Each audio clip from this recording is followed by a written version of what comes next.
Christopher was upset. At my brother Alex's wedding, my dad publicly insulted me, saying I was a disgrace to the family and that I wasn't wanted there. Alex didn't defend me, and I felt like leaving in anger. But then, a staff member asked for help with a problem, and I ended up surprising my dad in a way he never expected.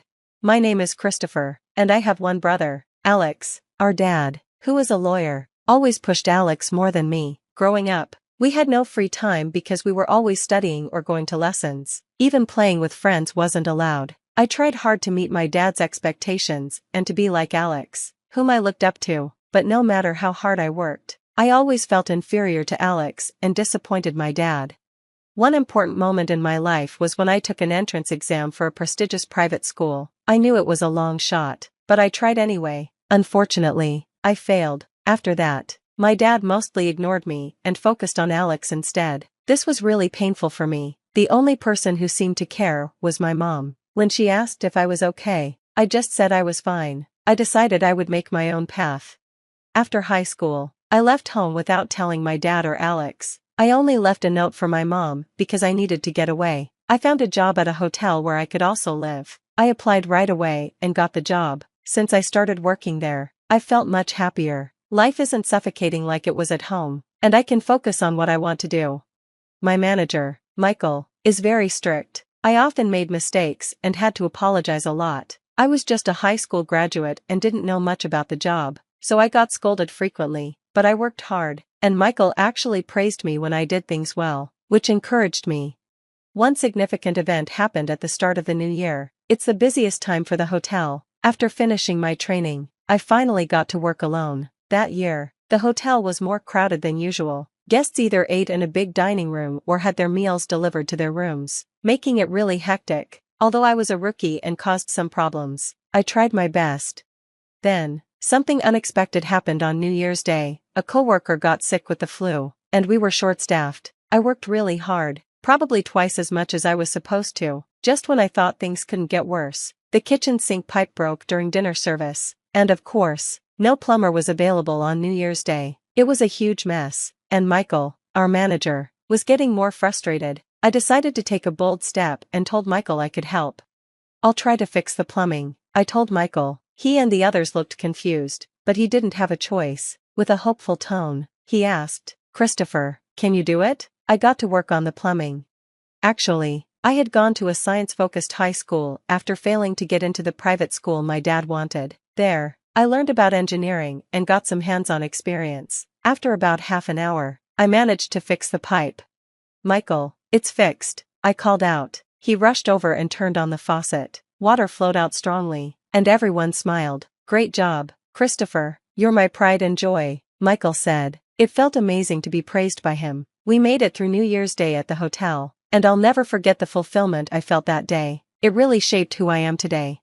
15 years have passed since then, and I've fully adapted to my job. One day, I received a letter from my mom after a long time. It turned out that Alex was getting married. I keep in touch with mom a few times a year, but I haven't spoken to dad or Alex in years. The letter asked me to attend Alex's wedding. I felt a wave of emotions. Why should I go?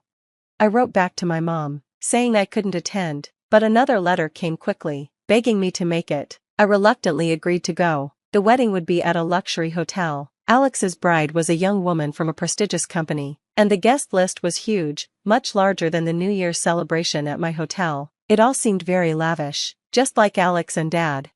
On the wedding day, I wore an old suit and headed to the venue. I checked in at the reception and was led to the waiting room. There were already many people there, all looking like high society folks. I spotted Alex's bride in the back, a woman with long, beautiful hair. Feeling a bit out of place and with no one to talk to, I started people watching. Suddenly, I locked eyes with two men I recognized, Dad and Alex. They looked unhappy. Dad approached me and asked, "Why are you here?" It was the first time I had heard his deep voice in years. "Is it so wrong to celebrate Alex's wedding?" "Oh, by the way, congrats, Alex," I said. Alex looked conflicted. He probably couldn't openly thank me in front of Dad. "What have you been up to all these years?" "Probably some worthless job," Dad said. Just then, Mom rushed over to us and said, "Come on, Christopher is here to celebrate." "No need to be." Mom was upset and tried hard to convince Dad, but her voice was lost in his anger. "Enough, Mom, Christopher, let me make this clear, you're a disgrace. I don't want you ruining Alex's celebration. Get out. Hearing this made me even angrier. I didn't even want to be at Alex's wedding, and yet I was being treated like this. This is why I didn't want to come in the first place. Fine, I'm leaving, I said. I turned my back to exit the waiting room. I grabbed my things and was about to walk out when I heard someone call my name. Please wait. A wedding staff member rushed over. It seems we have an unexpected guest for today's wedding. We're short on seats and food. Everyone in the waiting room looked worried. Emily, the wedding planner, and the parents-in-law need help. What does this have to do with me? I thought, feeling all my frustrations against Dad and Alex bubbling up. But then I remembered the good times Alex and I had when we were kids. He always made time to play with me during study breaks. If I just walked away, I would be no better than Dad. I turned back to the staff member. Can you take me to Emily? The staff member looked relieved and led me back into the waiting room, to the same place I had just been kicked out of. In the center of the room, Emily, Dad, and the bride's father all looked worried as I approached. My eyes met Dad's, and he asked, "Why has Christopher returned?" He looked furious, but before he could say more, Emily spoke up. "General Manager, please help us." Dad's eyes widened in shock. "You see," I explained, "I'm now the general manager for all the hotels in my company. When I first joined, we were just starting to expand. Now, we have hotels and wedding venues all over the country, and this hotel we're in right now is one of the ones I oversee." "I think I can handle this," I said calmly. "Dad, I'm busy right now. We'll talk later." I turned back to Emily. "Relax. Get the seats and everything else ready, I'll take care of the food." The stress faded from Emily's face. "Understood. I'll leave the food to the general manager and handle the rest." With that, Emily rushed off. Now it was my turn. Everyone in the waiting room was watching me as I left the room and headed to my friend, Chef Jackson. This hotel has a high-end restaurant, and Jackson is a good friend of mine. "Hey, you in?" I called out. After some wrestling, Jackson appeared. "Christopher. What brings you here?" he asked. "I'm here for my brother's wedding, but we're short one meal. Can you help?" "Sure thing. I'll whip something up," he replied. "Much appreciated." "I owe you dinner. I'm looking forward to it," I said as I returned to the waiting room after taking care of a few things.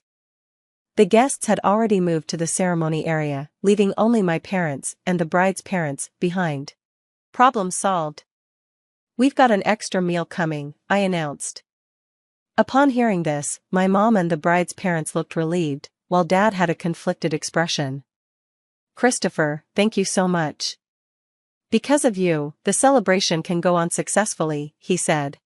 "It's all in a day's work as a general manager," I replied, and with that, we all entered the ceremony hall. The lights dimmed, and the groom and bride walked in. Alex looked incredibly handsome, and his bride was stunning. The ceremony proceeded, and then it was meal time. I made sure everyone was served and breathed a sigh of relief as the ceremony concluded successfully. The faces of the groom and bride were filled with happiness. After the ceremony, we had a little talk with Alex's family and the bride's family. They were especially grateful to me, and I was thanked profusely. "Christopher, thank you so much. We had the best day ever, all thanks to you." "No worries. Wishing you all the happiness in the world," I replied. I glanced at Dad and Alex, both had complicated expressions. Mom walked over to me. "Christopher, you did wonderfully." "Thank you. Dad and Alex want to speak to you."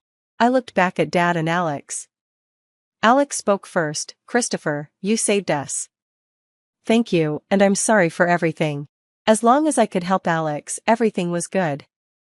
Dad lowered his head without saying anything, he seemed to have no words. That was fine with me. After all, I had never become like Dad. Just then, my cell phone buzzed in my pocket. It was the manager from a hotel in the next town over. More work was coming my way, but I enjoyed my job, so I had no complaints. "Alright, I'm off to work." "You two take care," I said. I probably wouldn't see Alex or Dad again, so I left the room without looking back. 3 days after Alex's wedding, I was enjoying a rare day off. I sat on the sofa, sipping warm coffee, my happy time. Suddenly, the doorbell rang. I wondered who it could be as I went to answer it. To my surprise, Alex was standing there. "Alex, what brings you here?" I asked. "Sorry, I got your address from Mom. I wanted to talk to you." "Christopher wants to talk to me?" I thought. Maybe he came to say thanks again. "Well, do you want to come in?" "Sorry for the mess. If it's okay with you, I'd like that," he replied with a forced smile. I invited him in and served him coffee. "Thank you. Smells good," he said as he took a slow sip. "Seems like we both enjoy coffee. So, what did you want to talk about?" Alex put down his cup and looked me straight in the eye. "I'm really sorry for everything," he said. I was puzzled. He came all this way just to say that? A phone call would have sufficed. "Hey, it's all right," I replied. "Actually, I came today because I want to share some things with you," Alex continued.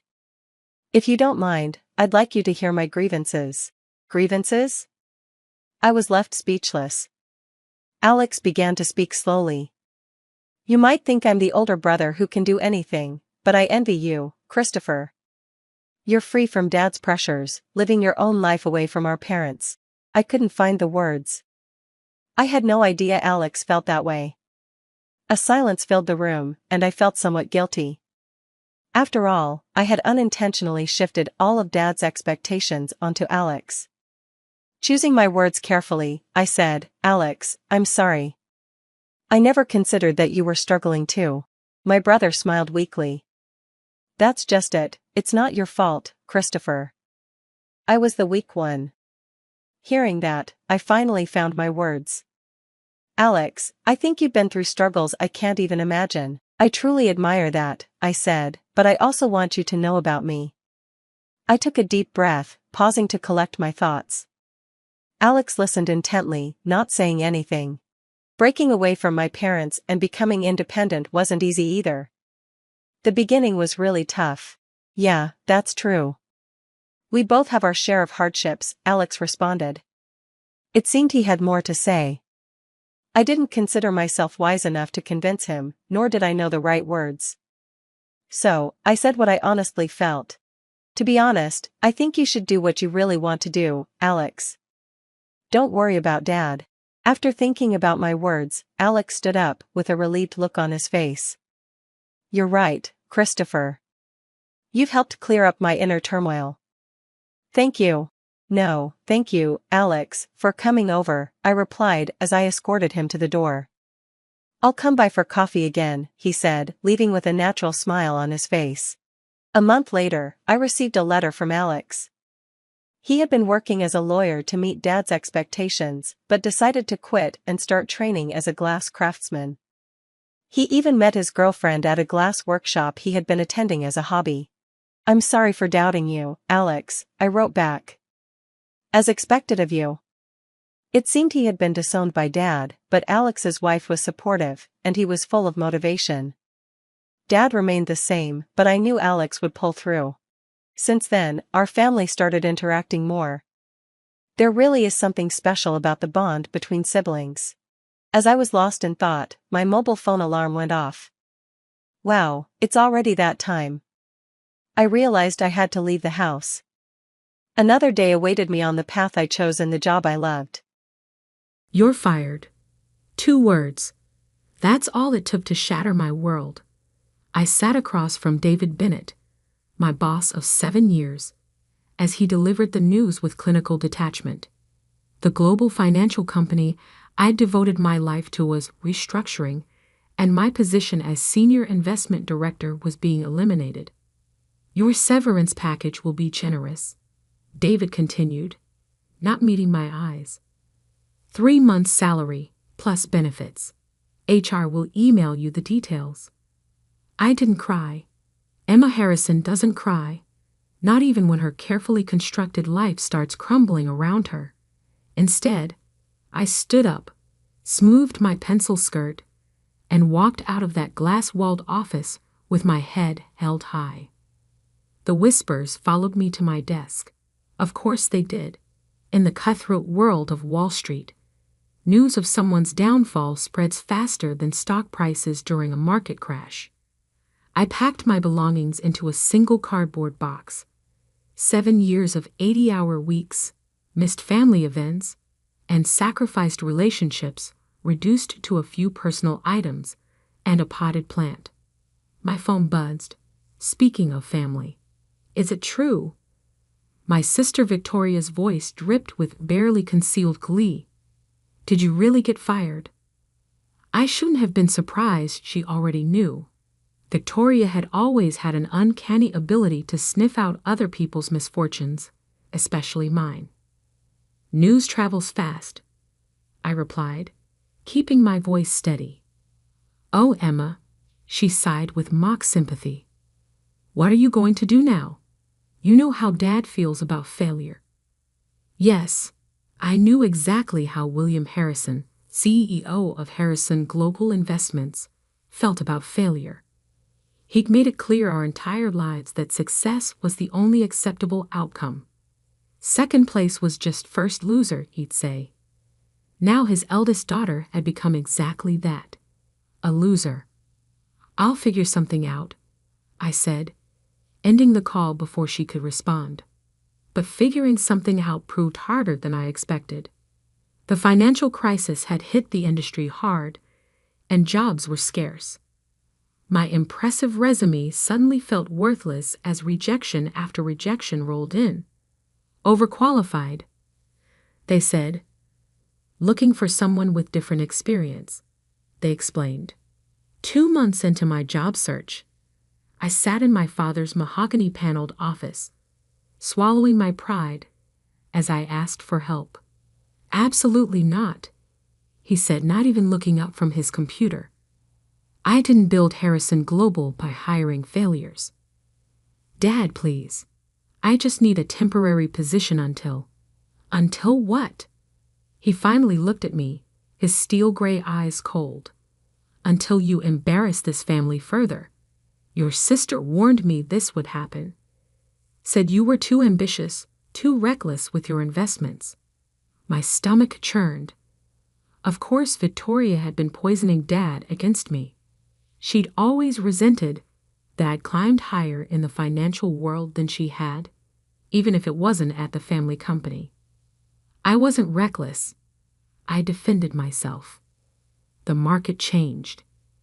Everyone was caught off guard. Everyone except successful people, he corrected. Everyone except your sister, who wisely stayed within Harrison Global, where I could protect her. Everyone except your brother James, who's about to make partner at his law firm. The comparison stung, as he knew it would. Victoria, the dutiful daughter who'd stayed at Harrison Global, now held the position of vice president. James, the golden boy, was rising through the ranks at one of New York's most prestigious law firms. And me? I'd struck out on my own, determined to make it without the Harrison name, only to crash and burn spectacularly. The annual family gala is next week, Dad continued. I think it's best if you don't attend. We don't need rumors about your situation overshadowing Victoria's promotion announcement. I stood up, my legs shaking slightly. So that's it? I'm just being erased from the family because I lost my job. You erased yourself when you chose to leave Harrison Global. I'm simply acknowledging the reality of your choices. That evening, I sat in my luxury apartment, the one I could no longer afford, surrounded by unpaid bills and rejection letters. My phone buzzed with messages from so-called friends and family members, each one twisting the knife deeper. Heard about your situation. So sad. Always knew you were taking on too much. Should have listened to your father. The final blow came from my mother. Her text message perfectly crafted to sound concerned while delivering maximum damage. Darling, your father's right about the gala. Take some time to sort yourself out. Perhaps consider a less demanding career. Victoria knows someone looking for an executive assistant. I threw my phone across the room, watching with satisfaction as it hit the wall. Executive assistant. To go from senior investment director to fetching coffee and scheduling meetings. That was their solution? A knock at my door startled me from my thoughts. Through the peephole, I saw James, looking uncomfortable in his perfectly tailored suit. "What do you want?" I asked, opening the door. "To help," he said, stepping inside. "I talked to some contacts. There's a position opening up at—" "Let me guess," I cut him off. "Something entry-level? Something more suitable for someone who's failed?" "Emma, be reasonable. Your reputation in the industry is shot. The Harrison name can only protect you if you accept help on our terms." "Our terms, not my terms. Never my terms."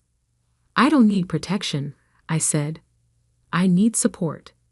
I need my family to stand by me while I figure this out." James ran a hand through his expertly styled hair. "That's not how this family works. You know that. We reward success, not—" He gestured vaguely at my apartment, where moving boxes were already stacked in corners. This. After he left, I made a decision. I wouldn't give them the satisfaction of watching me grovel for scraps of their approval. I'd lost my job, yes, but I hadn't lost my skills, my knowledge, or my determination. I spent the next week liquidating everything I owned. The designer clothes, the art collection, even my prized first edition books. Each sale felt like cutting away a piece of my old life, but also like shedding dead weight. The night of the annual family gala, while the Harrison clan celebrated Victoria's promotion in their mansion on the Upper East Side, I packed a single suitcase with essentials. My phone buzzed one last time. A message from Victoria. "Just announced my promotion. Wish you could have been here to see it. Though I suppose it's better this way. Less embarrassing for everyone." Attached was a photo of her with Dad, both beaming at the camera, champagne glasses raised in celebration. In the background, I could see Mom wiping away proud tears, while James stood nearby, already working the room for new clients. I typed out my response carefully. "Congratulations. Enjoy your moment. But remember this night, because I promise you, it won't be the last time you hear my name." Then I blocked their numbers, walked out of my apartment for the last time, and headed for the airport. I had a plan forming, one that would either rebuild my life or destroy it completely. 5 years. That's how long I gave myself to prove them all wrong. I had no idea then that those 5 years would change everything, not just for me, but for the entire Harrison empire. My first stop was London. An old colleague from my investment firm had moved there years ago, starting a small consulting business. Charlotte had always said I had a standing invitation if I ever wanted to leave New York. I doubted she'd expected me to show up with nothing but a suitcase and a desperate need for a fresh start. But she took me in without question. "The guest room's yours for as long as you need," she said, helping me settle in. "But knowing you, that won't be long." She was right. Within a week, I had transformed her spare room into a makeshift office, walls covered in financial charts and market analyses. Charlotte's consulting business focused on identifying struggling companies with potential for turnaround. It was exactly the kind of work I needed, a chance to prove I could spot value where others saw only failure. "There's something happening in the tech sector," I told Charlotte one evening, surrounded by research papers. "Small companies with revolutionary ideas, but they can't get traditional funding because they're too risky." "Sounds familiar," she smirked. handing me a cup of coffee. I ignored her jab. The big investment firms are too conservative right now, too scared after the crash. But that means there's an opportunity for someone willing to take calculated risks. Someone like you. I looked up at her, a plan crystallizing in my mind. Someone exactly like me. Over the next few months, I worked harder than I ever had at my old firm. During the day, I helped Charlotte with her consulting clients. At night, I built my own database of promising but overlooked tech companies. I lived on coffee and determination, sleeping only when exhaustion forced me to. Then came the breakthrough. A tiny startup in Manchester had developed an algorithm for predictive market analysis. The technology was revolutionary, but traditional investors wouldn't touch it because the founders were too young, too inexperienced. I saw something different. I saw myself in them. Talented people being underestimated by an industry too set in its ways. I want to invest, I told Charlotte. She looked at me like I was crazy. With what money? You sold everything you owned. Not everything. I pulled out the one piece of jewelry I'd kept. A rare blue diamond necklace my grandmother had left me. This should be worth enough to buy a significant stake in their company. Charlotte's eyes widened. Emma, that's your emergency fund, your safety net. No, I said, already researching jewelry assessors in London. It's my future. The necklace sold for £300,000. I invested every penny in the Manchester startup, becoming their primary advisor in the process. Within 6 months, their algorithm had caught the attention of major financial institutions. Within a year, they were acquired by a leading tech company for £15 million. My stake was worth £3 million. But more valuable than the money was the reputation I built. Other struggling tech companies started reaching out, desperate for someone who understood both finance and innovation. I launched Monarch Enterprises, named after the butterfly that emerges transformed from its chrysalis. Charlotte joined as my partner, bringing her consulting expertise and client network. We moved into proper offices in the City of London, hired a team of analysts, and started building something revolutionary, a company that specialized in finding and nurturing overlooked potential. 3 years after being thrown out of my family's world, I sat in my corner office, reviewing our latest acquisition. Monarch Enterprises had grown beyond anything I'd imagined, with offices in London, Singapore, and Dubai. Our portfolio of companies was worth over $200 million, and we were just getting started. My phone rang, a number I didn't recognize with a New York area code. Ms. Harrison? A familiar voice said, "This is David Bennett, your former boss at..." I remember. I cut him off coolly. Right. Well, I'm calling because we need your help. The firm is struggling. The market's changed, and we're looking for innovative solutions. Your work with Monarch Enterprises hasn't gone unnoticed. I savored the irony for a moment before responding. I'm sorry, Mr. Bennett, but Monarch doesn't typically work with companies that lack forward-thinking leadership. Perhaps try an executive recruitment firm instead. I hear they're always looking for good assistants. I hung up, smiling as I remembered his similar dismissal of me years ago. But my satisfaction was short-lived. An email popped up that made my blood run cold. Harrison Global Investimentos Facies Hoa Style Takeover ATEMT. The article detailed how a consortium of investors was attempting to seize control of my father's company, using a combination of market pressure and leaked information about questionable investment practices.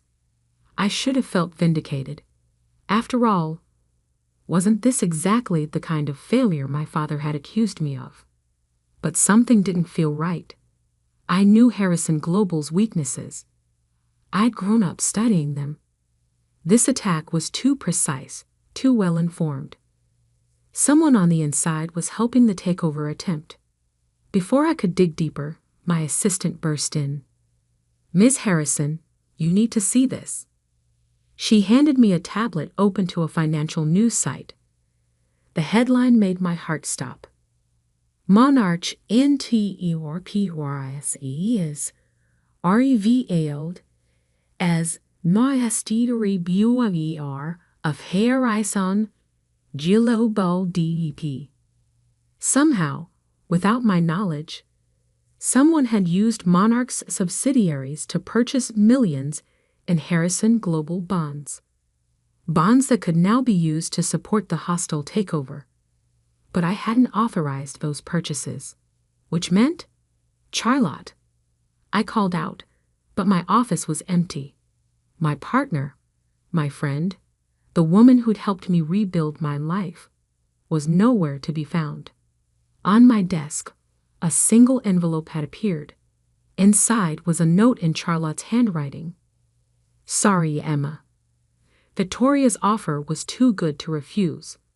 She says to tell you that family always comes first, even when that family needs to be taught a lesson." I leaned back in my chair, pieces falling into place. Victoria hadn't been content with destroying my place in the family. She wanted to destroy everything I'd built afterward too. But she'd made one crucial mistake. I picked up my phone and dialed a number I'd never deleted. "Hello, sister," Victoria answered smoothly. "I wondered when you'd figure it out." "Call off the takeover," I said quietly. She laughed. "Or what? You'll run to Daddy?" "Oh wait, you can't.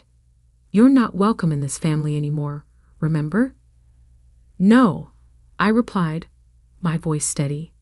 "Or I'll show everyone exactly how those Harrison Global bonds ended up in Monarch's portfolio. I'm sure the SEC would be very interested in the paper trail." Silence. "You're bluffing," she finally said, but I heard the uncertainty in her voice. "Am I? Check your email." I just sent her documents proving every illegal step in her plan. Charlotte might have betrayed me, but she wasn't the only one who knew how to keep records. "What do you want?" Victoria asked, her smoothness replaced by barely controlled panic. I smiled, though she couldn't see it. "I want what I've always wanted, dear sister, a fair chance to prove myself. And thanks to you, I'm about to get it." "What do you mean?" "Check tomorrow's financial news. I think you'll find it very interesting."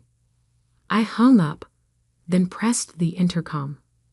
"Janet, please prepare the conference room.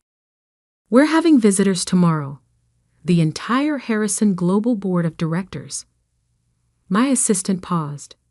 "Your family's company? Are you sure?" I looked at the photo still hanging on my wall. The one from Victoria's promotion gala 5 years ago. They'd celebrated my downfall that night, convinced I would fade into obscurity. "Yes," I said, "it's time for a family reunion." To be continued. The morning of the board meeting dawned bright and clear in London. I stood at my office window, watching the city come alive below. In a few hours, my family would walk through those doors, not as the powerful Harrisons they believed themselves to be, but as people desperate for my help. "Ms. Harrison." Janet appeared at my door. "Your brother James is here. He's early." Of course he was. James had always been the diplomatic one, the fixer. They'd sent him ahead to test the waters. I found him pacing in the conference room, his normally perfect appearance slightly disheveled. He stopped when he saw me, and for a moment, we just stared at each other. 5 years had changed us both. "Emma," he said finally, "you look successful." Amazing what being thrown out of the family can do for one's career. I sat at the head of the table, my table, in my company. Why are you here so early, James? He sighed, running a hand through his hair. A nervous gesture I remembered from childhood. To warn you, Victoria, she's not going to make this easy. She's convinced Dad that this whole situation is your fault. I laughed. Of course she has. Let me guess. I'm orchestrating this hostile takeover as revenge, using poor, innocent Charlotte as my pawn. Something like that. He sat down, looking tired. The thing is, I've been looking at the numbers. Harrison Global is in serious trouble. Even without this takeover attempt, Victoria's been making risky moves for years, hiding losses, manipulating reports, and you're just now noticing. I interrupted. The brilliant lawyer, Dad's trusted advisor, and you never thought to check what your sister was doing with the family company. He had the grace to look ashamed. I trusted her. We all did. After you left. I didn't leave. I corrected sharply. I was thrown out. There's a difference. Before he could respond, Janet appeared again. They're here. The Harrison contingent filed in like an army entering enemy territory. First came my father, still imposing at 65, his white hair and tailored suit projecting authority. Behind him, Victoria, her face a mask of cold hostility. My mother followed, then the board members, all longtime family friends who'd watched me grow up and then watched me fall. Well, my father said, looking around the impressive conference room with reluctant appreciation, you've done well for yourself. No thanks to any of you. I stayed seated, making them come to me. Please sit. We have a lot to discuss. Victoria remained standing, her hands planted on the table. We don't have to discuss anything. Call off your takeover attempt, and we'll forget this childish revenge plot. I smiled, pressing a button on my desk. The large screen behind me came to life, displaying financial records, transaction histories, and email correspondence. You mean like how you forgot to report these losses to the board? I asked sweetly. Or how you forgot to mention using company funds for personal investments? Or perhaps how you forgot to disclose your offshore accounts? The color drained from Victoria's face. Behind her, board members began murmuring, peering more closely at the damning evidence. That's confidential information, she sputtered. How did you? Charlotte may have betrayed me. I cut in. But she's not the only one who knows how to keep records. Did you really think I wouldn't have safeguards in place? That I wouldn't investigate why my own company was suddenly buying Harrison Global bonds? My father stood up, his face darkening. What exactly are you implying? I'm not implying anything, Dad. I'm stating facts. Victoria has been systematically looting Harrison Global for years. The hostile takeover? She orchestrated it herself, planning to buy back control at a fraction of the cost using her hidden accounts. She just needed a scapegoat. Me. The board erupted in chaos.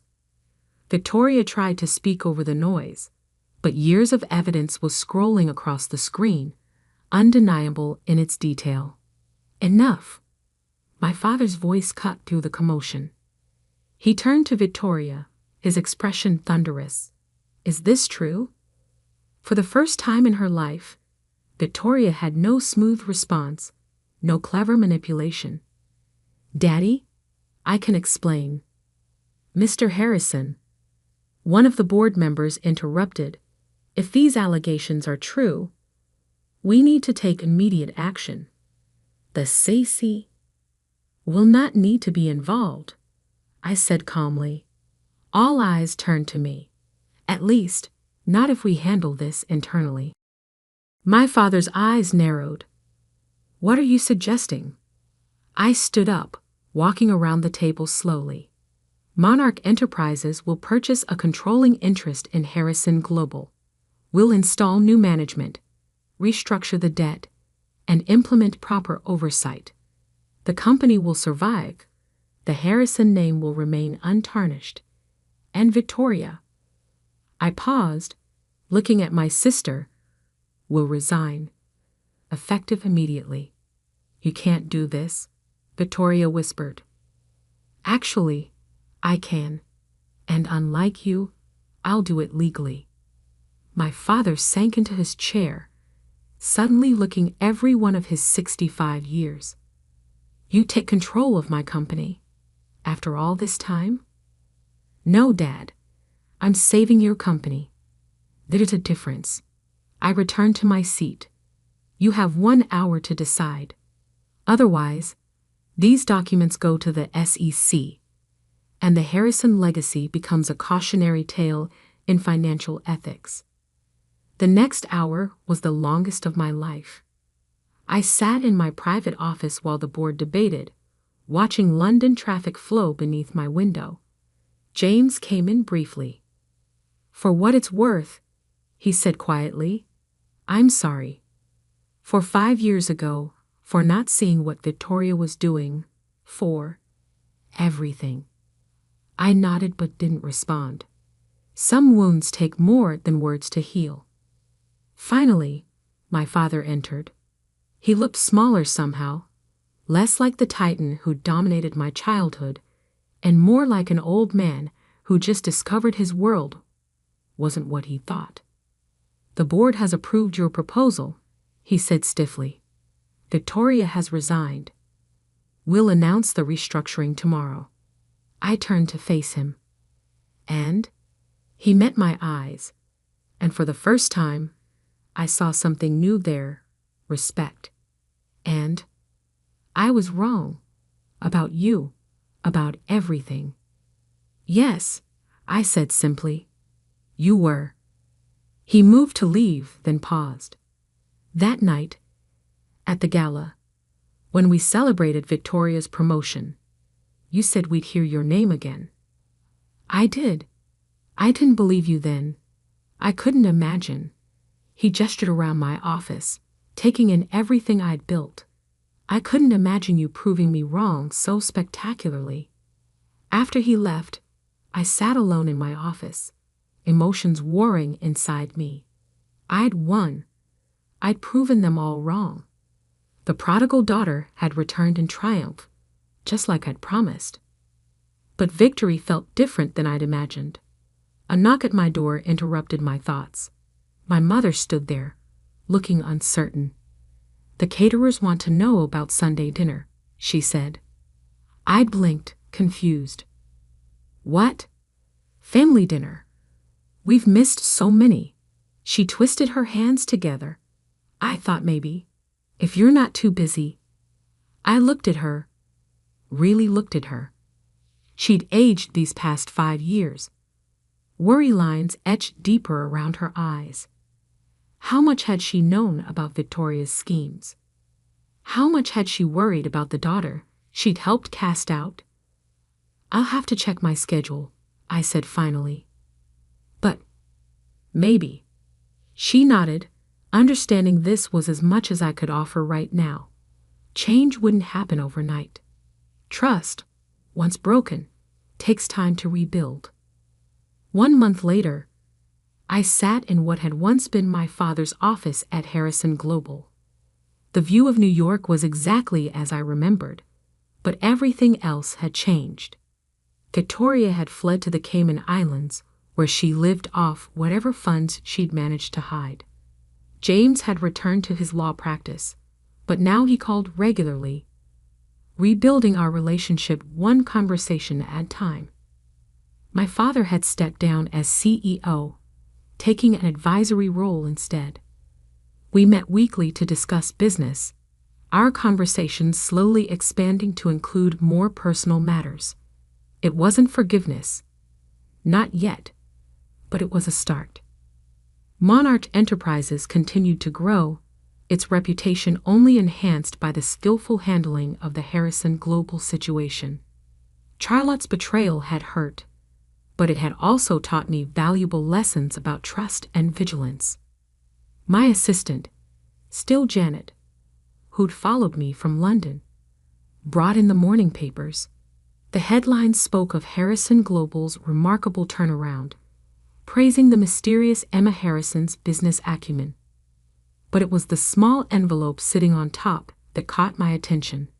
Inside was an invitation to the annual family gala, being held next month.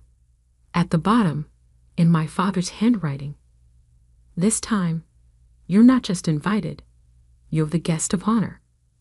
I smiled, remembering that night 5 years ago, when I had walked away with nothing but a suitcase and a promise to prove them wrong. I'd done more than that. I'd proven myself right. I picked up my phone and dialed my mother's number. "About Sunday dinner," I said when she answered. "I'll be there." Sometimes I've learned, success isn't just about proving others wrong. Sometimes it's about being strong enough to let them admit they were wrong, and wise enough to know when to build bridges instead of burning them. I looked out at the city skyline, thinking about the scared, angry woman who'd left New York 5 years ago. She'd wanted revenge. But what I'd found instead was something far more valuable: redemption, not just for myself, but for my whole family. The Harrison name would continue, but under new leadership and with new values. The empire hadn't fallen. It had been reborn, stronger and wiser than before. And me? I was no longer the daughter who'd failed, the sister who'd been cast out. I was Emma Harrison, CEO of Monarch Enterprises and Harrison Global, the woman who'd lost everything and built something better from the ashes. The prodigal daughter had returned, not to beg for scraps from her family's table, but to rebuild the entire house. And this time, I'd make sure it was built to last. I stood in the dining room of Rosemary's, our family's flagship restaurant, staring at the wall of framed photos that chronicled our history. 25 years of memories captured in fading prints. My grandfather opening the first location in 1980, my parents taking over in 1995, and endless shots of my sister Olivia's beaming face as she won cooking competitions and earned glowing press reviews. My face appeared exactly once, age 12, half hidden behind Olivia in a staff Christmas photo. "There you are, Madison." My father's voice made me turn. He stood in the doorway, his chef's whites pristine despite the dinner rush that had just ended. "Your mother and I need to talk to you. Join us in the office?" I nodded, already knowing what this conversation would be about. At 32, Olivia was ready to take over the family business, our chain of upscale Italian restaurants now worth over $2 million. And I, at 28, was about to be officially pushed aside. The office still smelled exactly the same. Garlic and herbs from the kitchen mingled with the leather of my father's ancient desk chair. Mom sat perched on the edge of the desk, while Olivia lounged in one of the visitor chairs, scrutinizing her perfect manicure. "Have a seat, honey." Mom gestured to the remaining chair. Her smile was gentle, but didn't quite reach her eyes. I sat, smoothing my simple black dress, the one I wore for my job managing the books at Rosemary's. Numbers were the only thing my parents trusted me with, and even then, Olivia had final approval on everything. "Madison," Dad began, settling into his chair, "you know we've been discussing succession planning for the business. Your sister has proven herself more than capable of taking Rosemary's to the next level." Olivia preened. Of course she had. They'd handed her every opportunity while relegating me to background roles. "We've decided it's time," Mom continued. Olivia will assume full ownership and control of all restaurant operations, effective next month. I waited for the rest. Surely there would be some role for me. Some acknowledgement of my years of quiet contribution. The silence stretched. "And me?" I finally asked. Dad shifted uncomfortably. "Well, sweetheart, we think it's best if you explore other opportunities. Your sister has a very specific vision for the future of Rosemary's." "What your father means," Olivia cut in, her voice dripping with fake sympathy, "is that we'll be bringing in professional financial staff. Let's be honest, Madison, you're not really cut out for the restaurant business. You've never had the passion for it like I do." I gripped the arms of my chair, memories flooding back. 12-year-old me, begging to help in the kitchen only to be told I'd get in the way. 16-year-old me, suggesting menu improvements that were dismissed without consideration. 20-year-old me, graduating top of my class in business school while Olivia got all the praise for winning a local cooking contest. "We'll give you an excellent severance package," Mom added quickly. 3 months' salary. That should give you time to find something more suitable. I see. I stood up slowly, my mind already racing ahead. "And I assume you'll want me out by the end of the week." "That would be best," Olivia smiled. "The new financial team starts Monday." I nodded curtly and walked out, ignoring my mother's call of "Madison, wait." Behind me, I heard Olivia's dismissive laugh. "Oh, let her go, Mom. She'll get over it." But I wouldn't get over it. Not this time. That night, I sat in my small apartment, surrounded by spreadsheets and business plans I'd been quietly working on for years. Every time they'd dismissed my ideas, I'd refined them. Every time they'd pushed me aside, I'd strengthened my resolve. They thought I lacked passion. They had no idea. I pulled up the lease agreement on my laptop, the one I'd signed last week for the vacant storefront directly next door to Rosemary's. The landlord had been surprised when I offered above market rate, but location was everything. Opening my meticulously organized files, I reviewed my concept again. While Rosemary's catered to the dinner crowd with white tablecloths and $40 pasta dishes, I saw an untapped market. Young professionals wanting quality coffee, fresh pastries, and quick but sophisticated lunch options. A modern cafe with Italian influences, but none of the stuffiness. I'd spent years studying customer patterns, noting complaints, and identifying gaps in the local restaurant scene.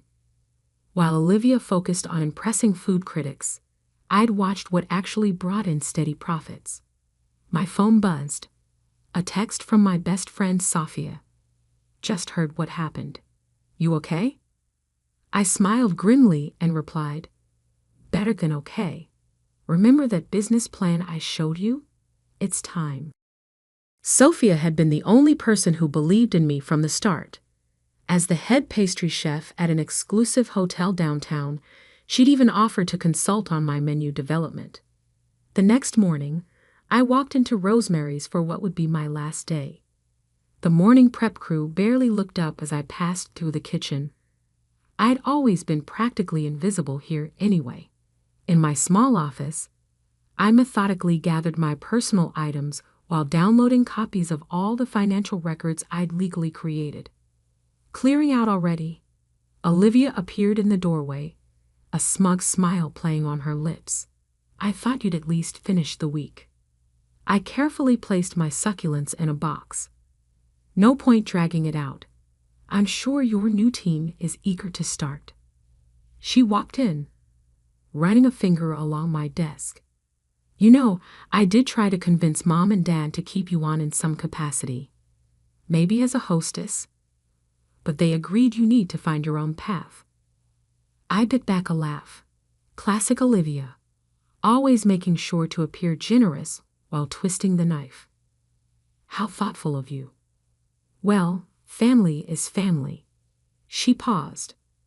Though I hope you understand you won't be getting any friends and family discounts at the restaurants. It wouldn't be fair to other customers. Don't worry, I said, picking up my box. I won't be eating here anymore. Her smile faltered slightly at my calm tone. She'd expected tears, pleading, anything but this quiet confidence. Good luck with whatever you end up doing, she called after me as I walked out. Maybe accounting? You were always good with numbers. If she noticed me smiling as I left, she probably assumed I was holding back tears. She had no idea. The next few months passed in a blur of activity. While Olivia hogged the local restaurant media spotlight with her bold new vision for Rosemary's, I quietly assembled my team. Sophia agreed to oversee our pastry program while maintaining her hotel job. Her reputation alone would draw attention. I hired Maria, a brilliant young barista who'd won several regional competitions but felt stifled by corporate coffee chains. Jack, a former line cook from Rosemary's who'd quit after Olivia took over, signed on to run our savory kitchen. He brought with him several other staff who'd grown tired of my sister's management style. The construction crew worked day and night transforming the empty storefront. Floor-to-ceiling windows would flood the space with natural light. The coffee bar, crafted from reclaimed wood and Italian marble, would be a showpiece. Every detail was carefully chosen to create an atmosphere that was both welcoming and sophisticated. I threw myself into every aspect of the business. While managing construction, I also focused on brand development, menu testing, and staff training. My savings account dwindled, but my small business loan would cover the remaining startup costs. I had one shot at this, and I wasn't going to waste it.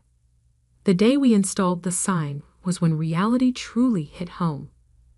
Mattina, meaning morning in Italian, in elegant gold letters against deep blue. Through the construction barriers, I could see Olivia watching from Rosemary's window, her expression unreadable. Let her watch. Let them all watch.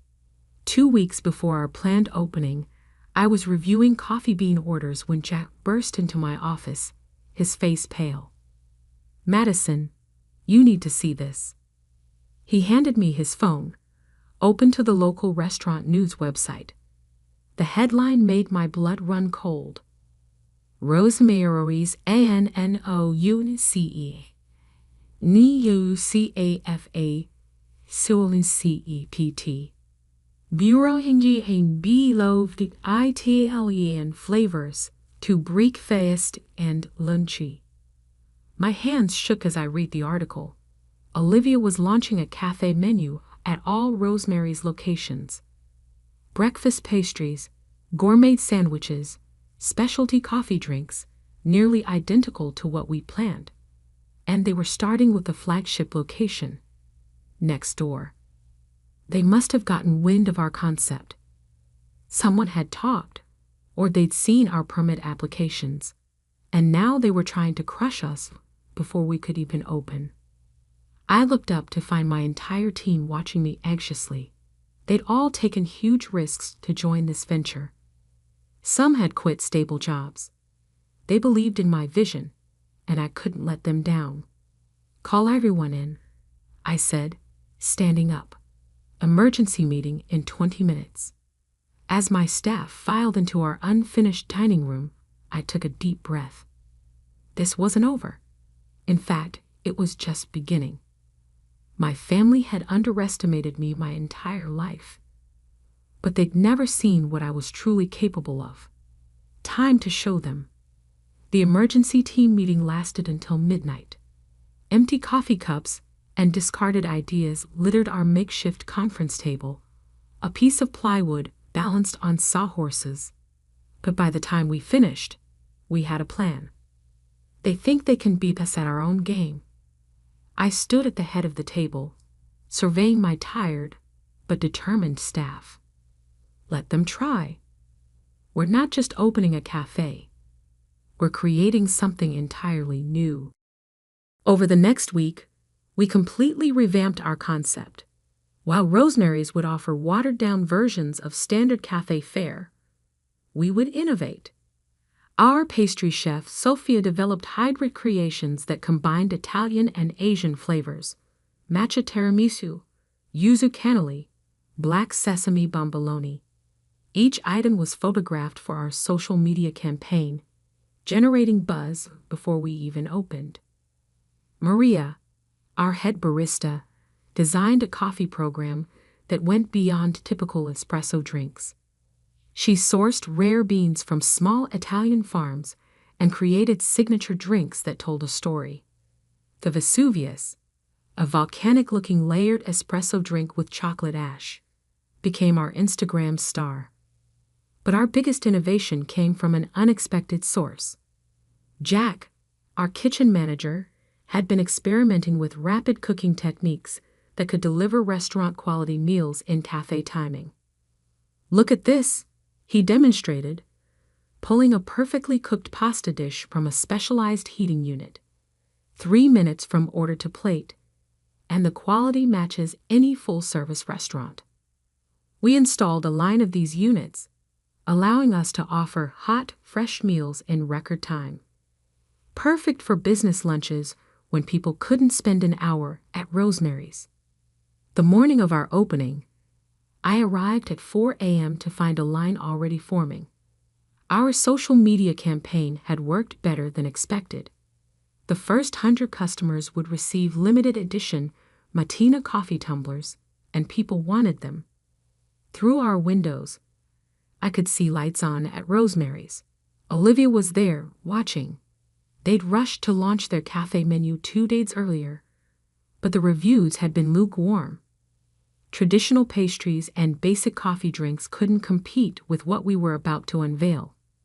At precisely 6 a.m., I unlocked our doors.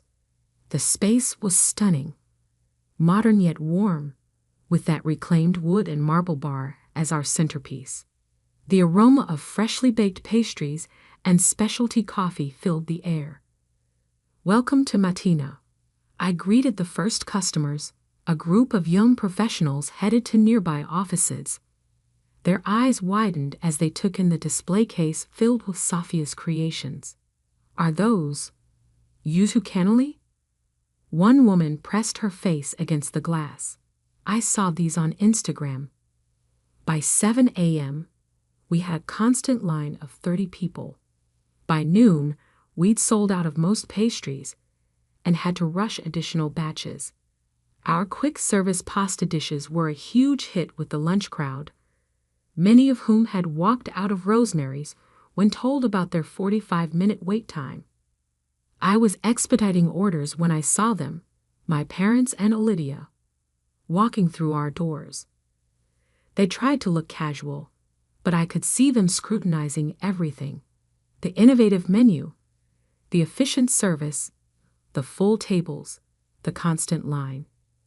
Olivia picked up a menu, her perfectly manicured fingernails gripping the recycled paper. "Fast casual Italian fusion," she sniffed. "Hardly authentic." I stepped out from behind the counter, radiating calm confidence. "Can I help you find something?" "The black sesame bomboloni are our best seller this morning."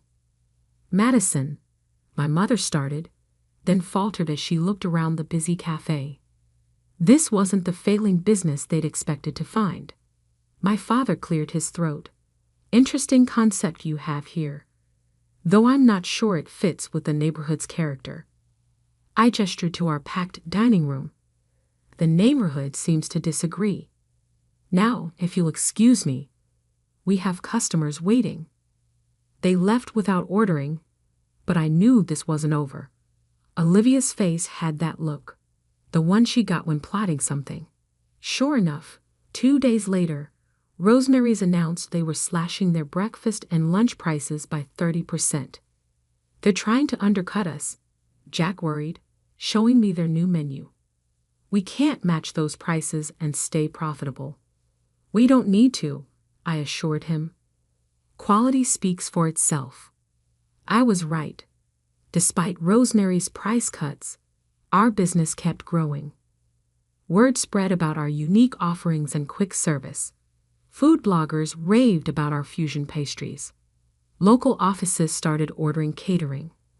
We had lines out the door every morning. Then came the call that changed everything. Ms. Bennett. The voice was crisp, professional.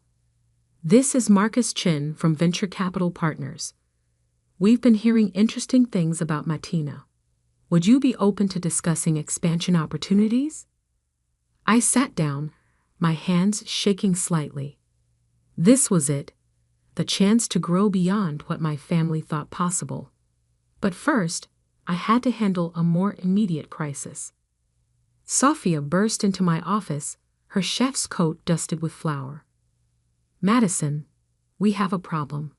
Someone's been trying to poach our staff, offering double salary to work at Rosemary's new cafe division. I smiled grimly. Of course, Olivia would try this tactic. Call a staff meeting. Time to let everyone in on phase 2 of our plan. The next morning, I walked into the VC meeting with a detailed expansion proposal, not just for 1 or 2 new locations, but for a complete reimagining of the quick service dining industry. Our goal isn't to compete with traditional restaurants, I explained, pointing to my projections. We're creating a new category entirely. High-end quality with fast casual efficiency. And we can replicate this model anywhere. Marcus leaned forward, intrigued. And your current location's numbers support this?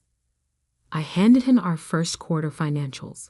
His eyebrows rose as he reviewed them. Very impressive.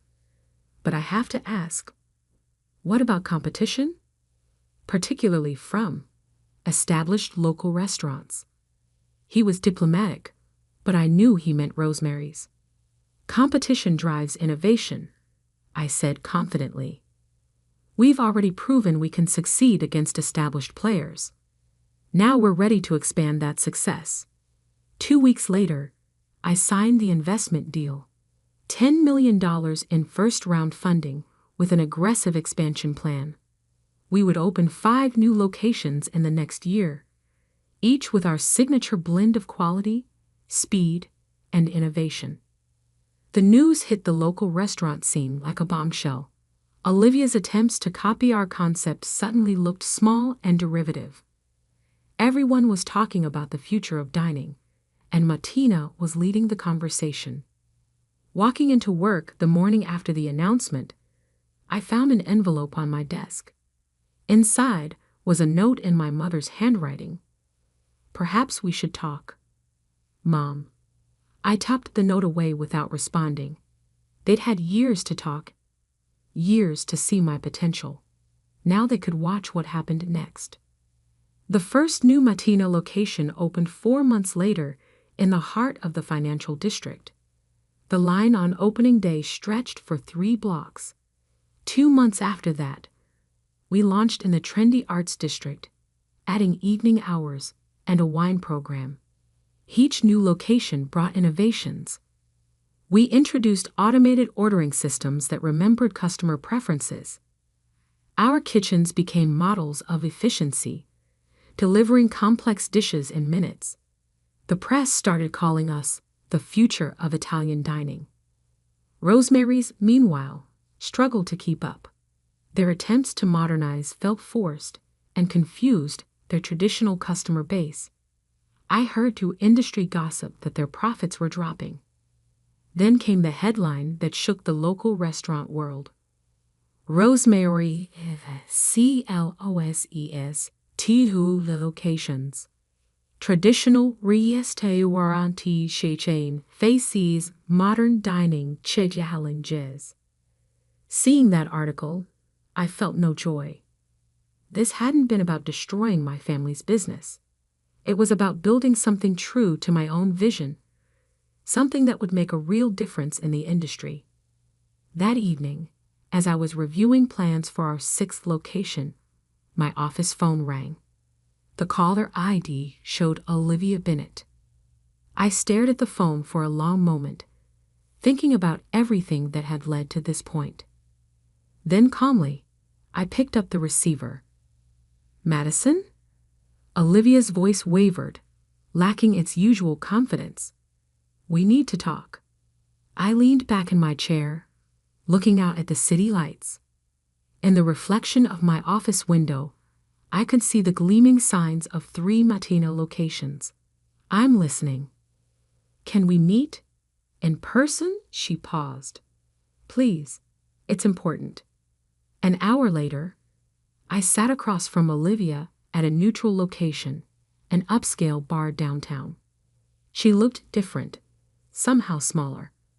The perfectly curated appearance remained, but stress had left its mark.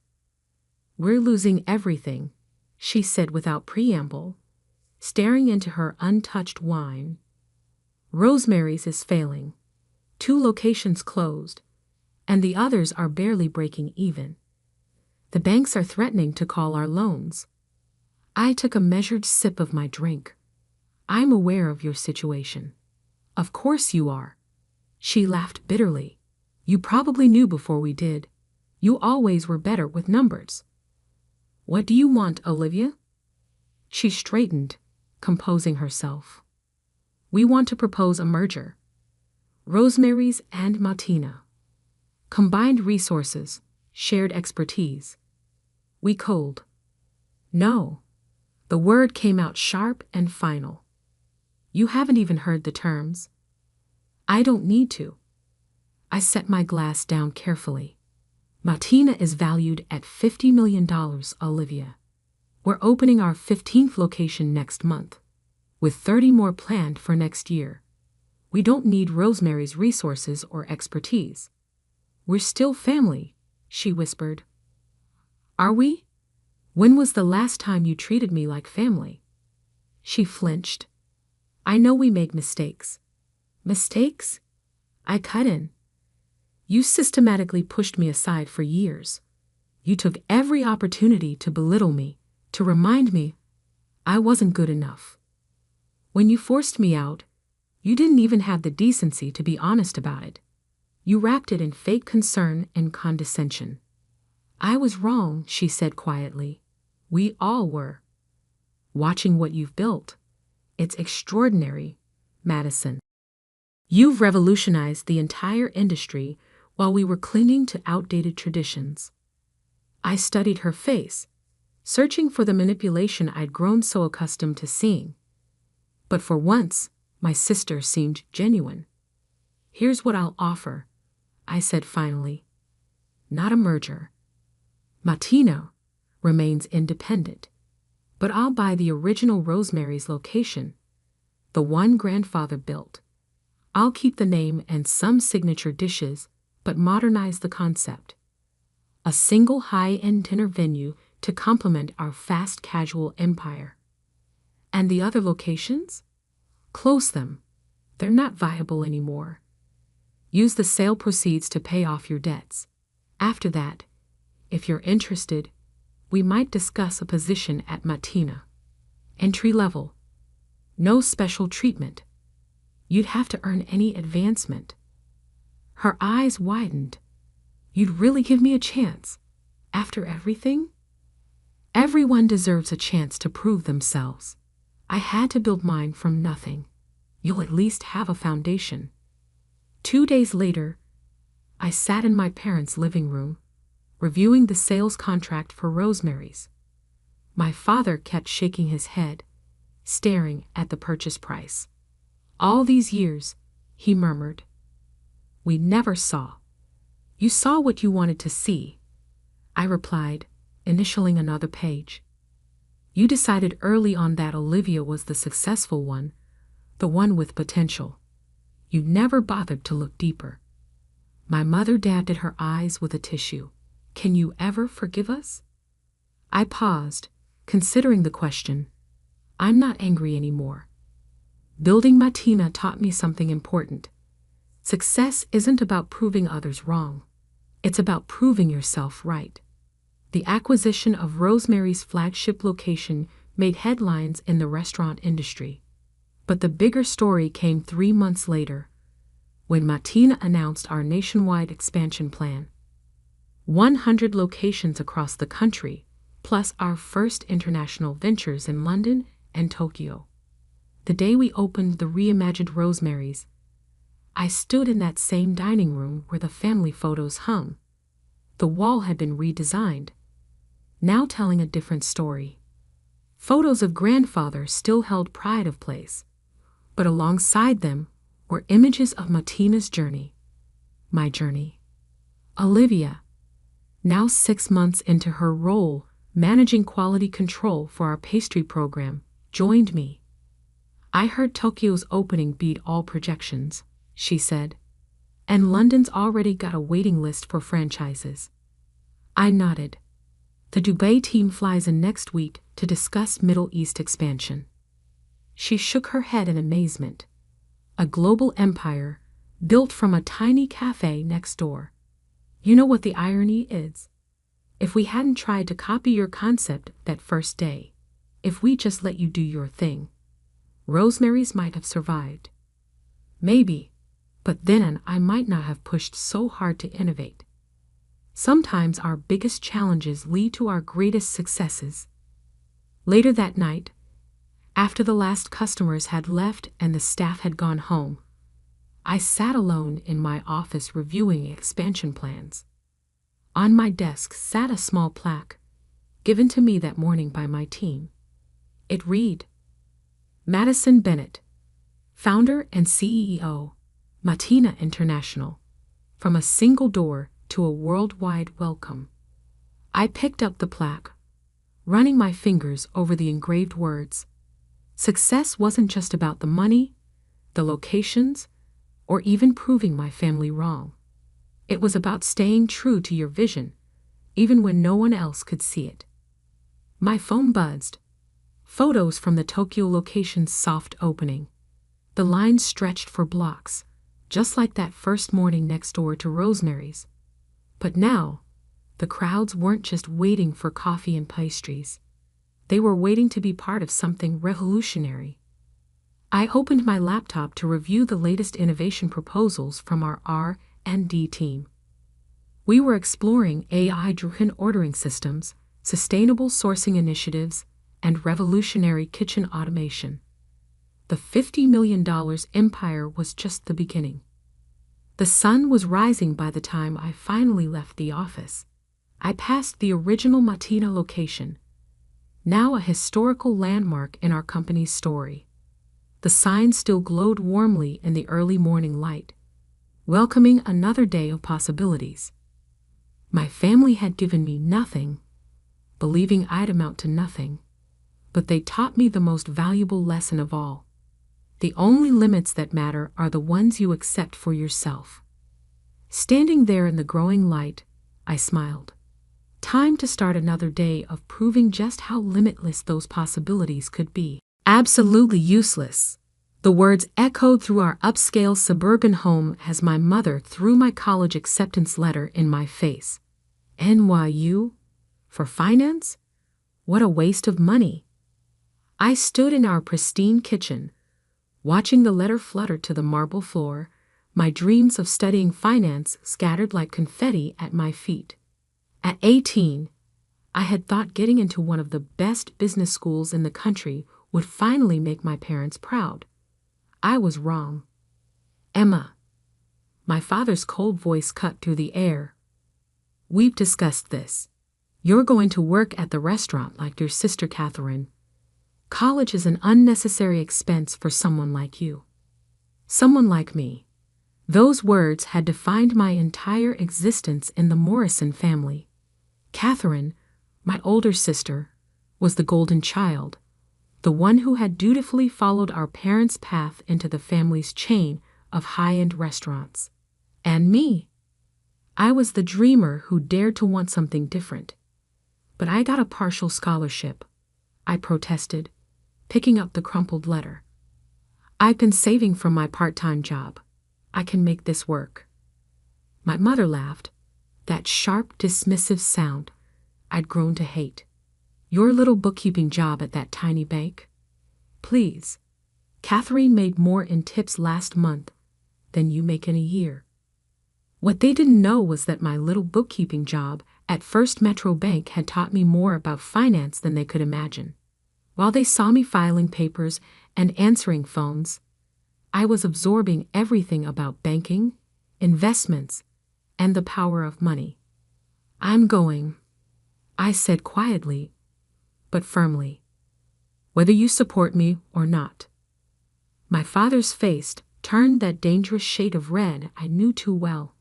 If you walk out that door, don't expect any help from us. Ever. Richard, my mother touched his arm, her voice suddenly honey-sweet and poisonous. Maybe we're approaching this wrong. Emma, darling, think about it. Catherine is already managing 2 restaurants. In a few years, she could be running the whole chain. But you, what can you do with a finance degree? I looked at them both. Really looked at them. My mother in her designer clothes, my father with his expensive watch. Both of them so sure they knew what was best for everyone. They'd built their restaurant empire from nothing true, but they'd stopped growing, stopped learning, stopped seeing possibilities beyond their own narrow view of success. I can build something of my own, I answered. The slap came so fast, I didn't see it coming. My mother's hand left a stinging impression on my cheek. Ungrateful child, after everything we'd given you. Given me? I touched my burning face. What exactly have you given me except constant criticism and comparisons to Catherine? G-he-t-ow-beauty. My mother screamed, her perfectly maintained facade cracking completely. If you're so sure you can make it on your own, then go. Don't come crawling back when you fail. My father stood silent, his face stone. Behind him, I saw Catherine in the doorway, watching with a mixture of shock and smug satisfaction. I walked upstairs to my room, pulled out the bag I'd packed weeks ago, just in case this day came, and grabbed the small lockbox where I had been storing my savings. 4 years of working every spare hour, saving every penny, preparing for this moment. When I came back downstairs, my mother was crying dramatically while my father comforted her. Catherine still stood in the doorway, now openly smirking. You'll regret this, she said softly as I passed. Nobody makes it without family backing them up. I paused at the front door, looking back at my so-called family one last time. You're wrong, and someday I'll prove it.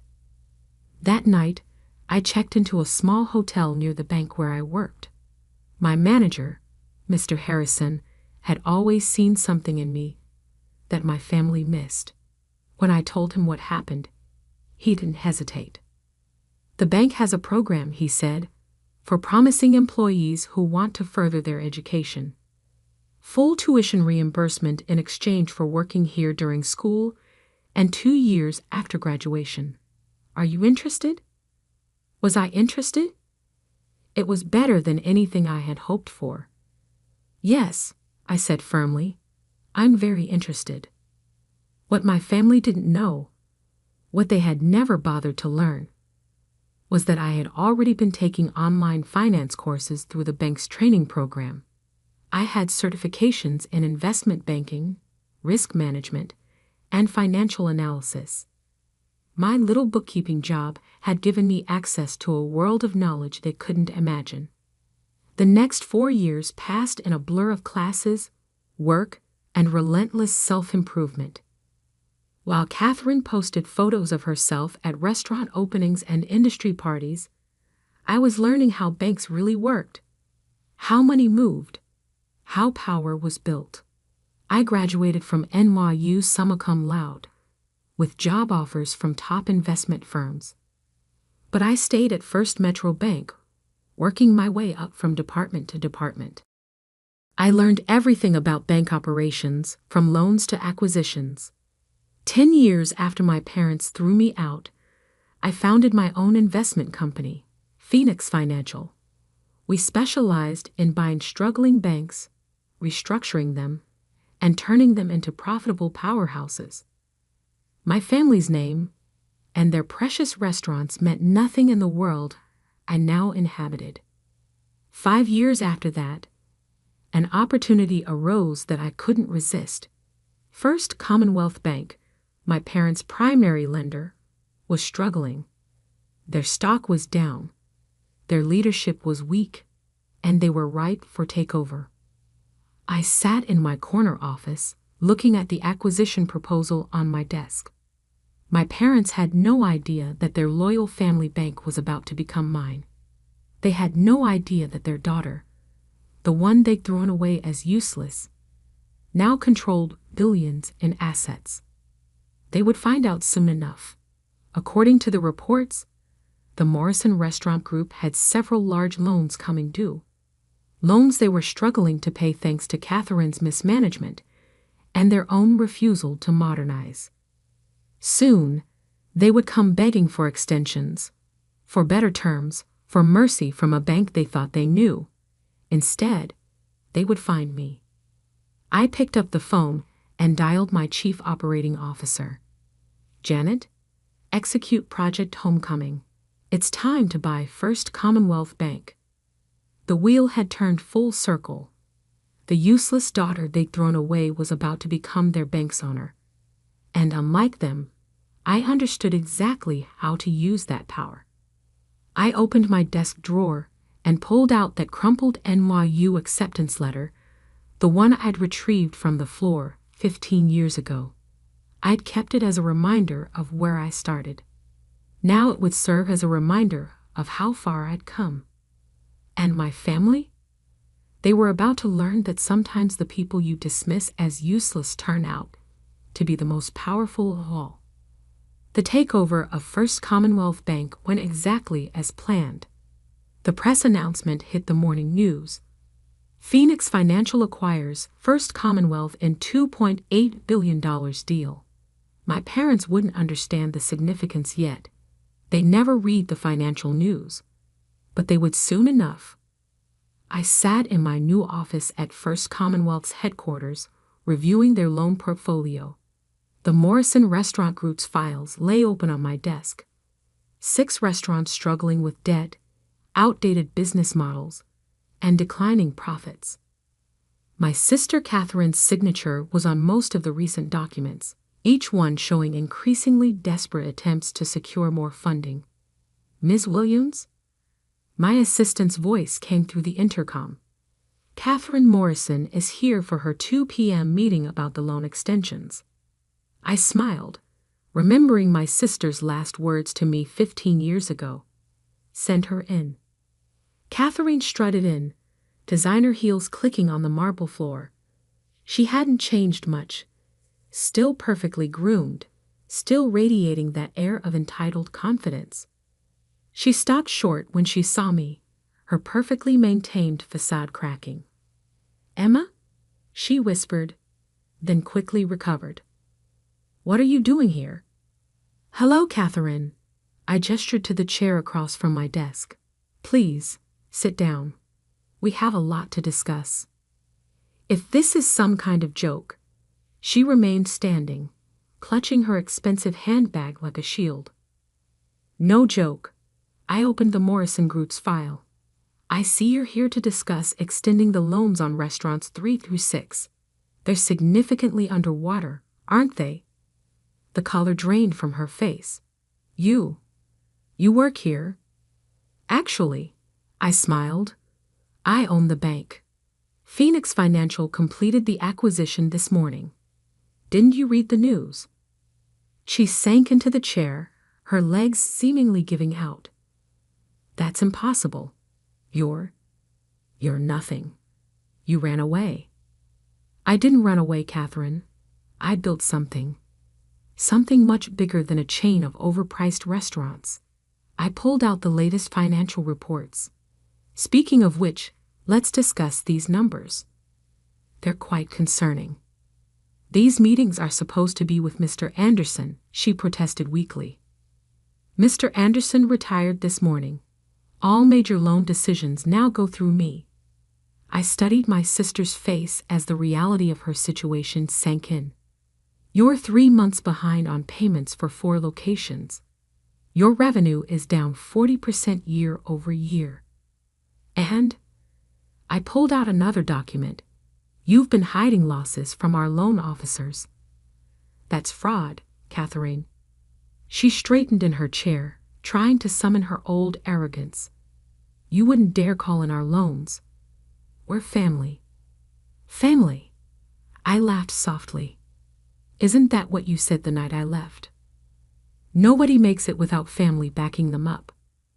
Well, I did make it. And now your family's financial future depends on my decisions.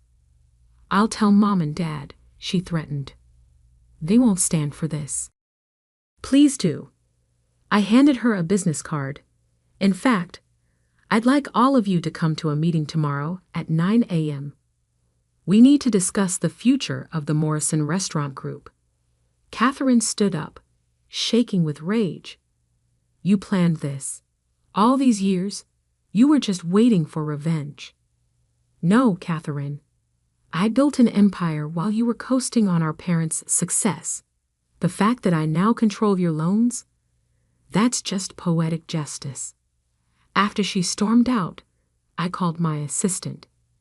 Janet, when my parents arrive tomorrow, has security bring them directly to the boardroom.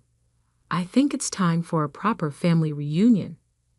That evening, my phone exploded with messages. Catherine had clearly run straight to our parents. Mom, how dare you? After everything we did for you. Dad, this is unacceptable. We'll take our business elsewhere. Catherine, you'll regret this. Nobody treats us this way. I didn't respond to any of them. Instead, I reviewed the restructuring plan I'd prepared for their restaurants. They had 2 choices: accept my terms and save their business, or refuse and lose everything. The next morning, I dressed carefully in a Tom Ford suit that cost more than 3 months of Catherine's salary. The boardroom windows offer a sweeping view of the city, my city now, in many ways. At exactly 9 a.m., the doors opened. My parents walked in, followed by Catherine. They stopped short when they saw me standing at the head of the table. Good morning, I said calmly. Please, sit down. Emma? My father's voice shook with barely controlled rage. What is the meaning of this? This, I gestured to the documents laid out before each place, is a meeting to discuss the future of your company. Your very troubled company. We'll take our business to another bank, my mother snapped. With your credit history? Your fraudulent reporting? I picked up a file. No bank in the city will touch you, especially after I file these discrepancy reports with the regulatory board. Catherine went pale. She knew exactly what those reports contained. Every fake number, every hidden loss, every lie she told to keep the loans flowing. You wouldn't, she whispered. Try me. I sat down, opened the main proposal. However, I'm prepared to offer you a deal. One that will save your restaurants and your reputation. My father's face had turned that dangerous shade of red again. You think you can blackmail us? Your own family? Blackmail? I raised an eyebrow. No, I'm offering you a business solution. The same kind I've offered to dozens of other failing companies. The fact that you're my family doesn't change the numbers. I pushed copies of the proposal across the table. Phoenix Financial will assume control of 51% of the Morrison Restaurant Group. We'll inject new capital, modernize your operations, and restructure your debt. In return, you'll step down from day-to-day management. Step down. My mother's voice rose to a shriek.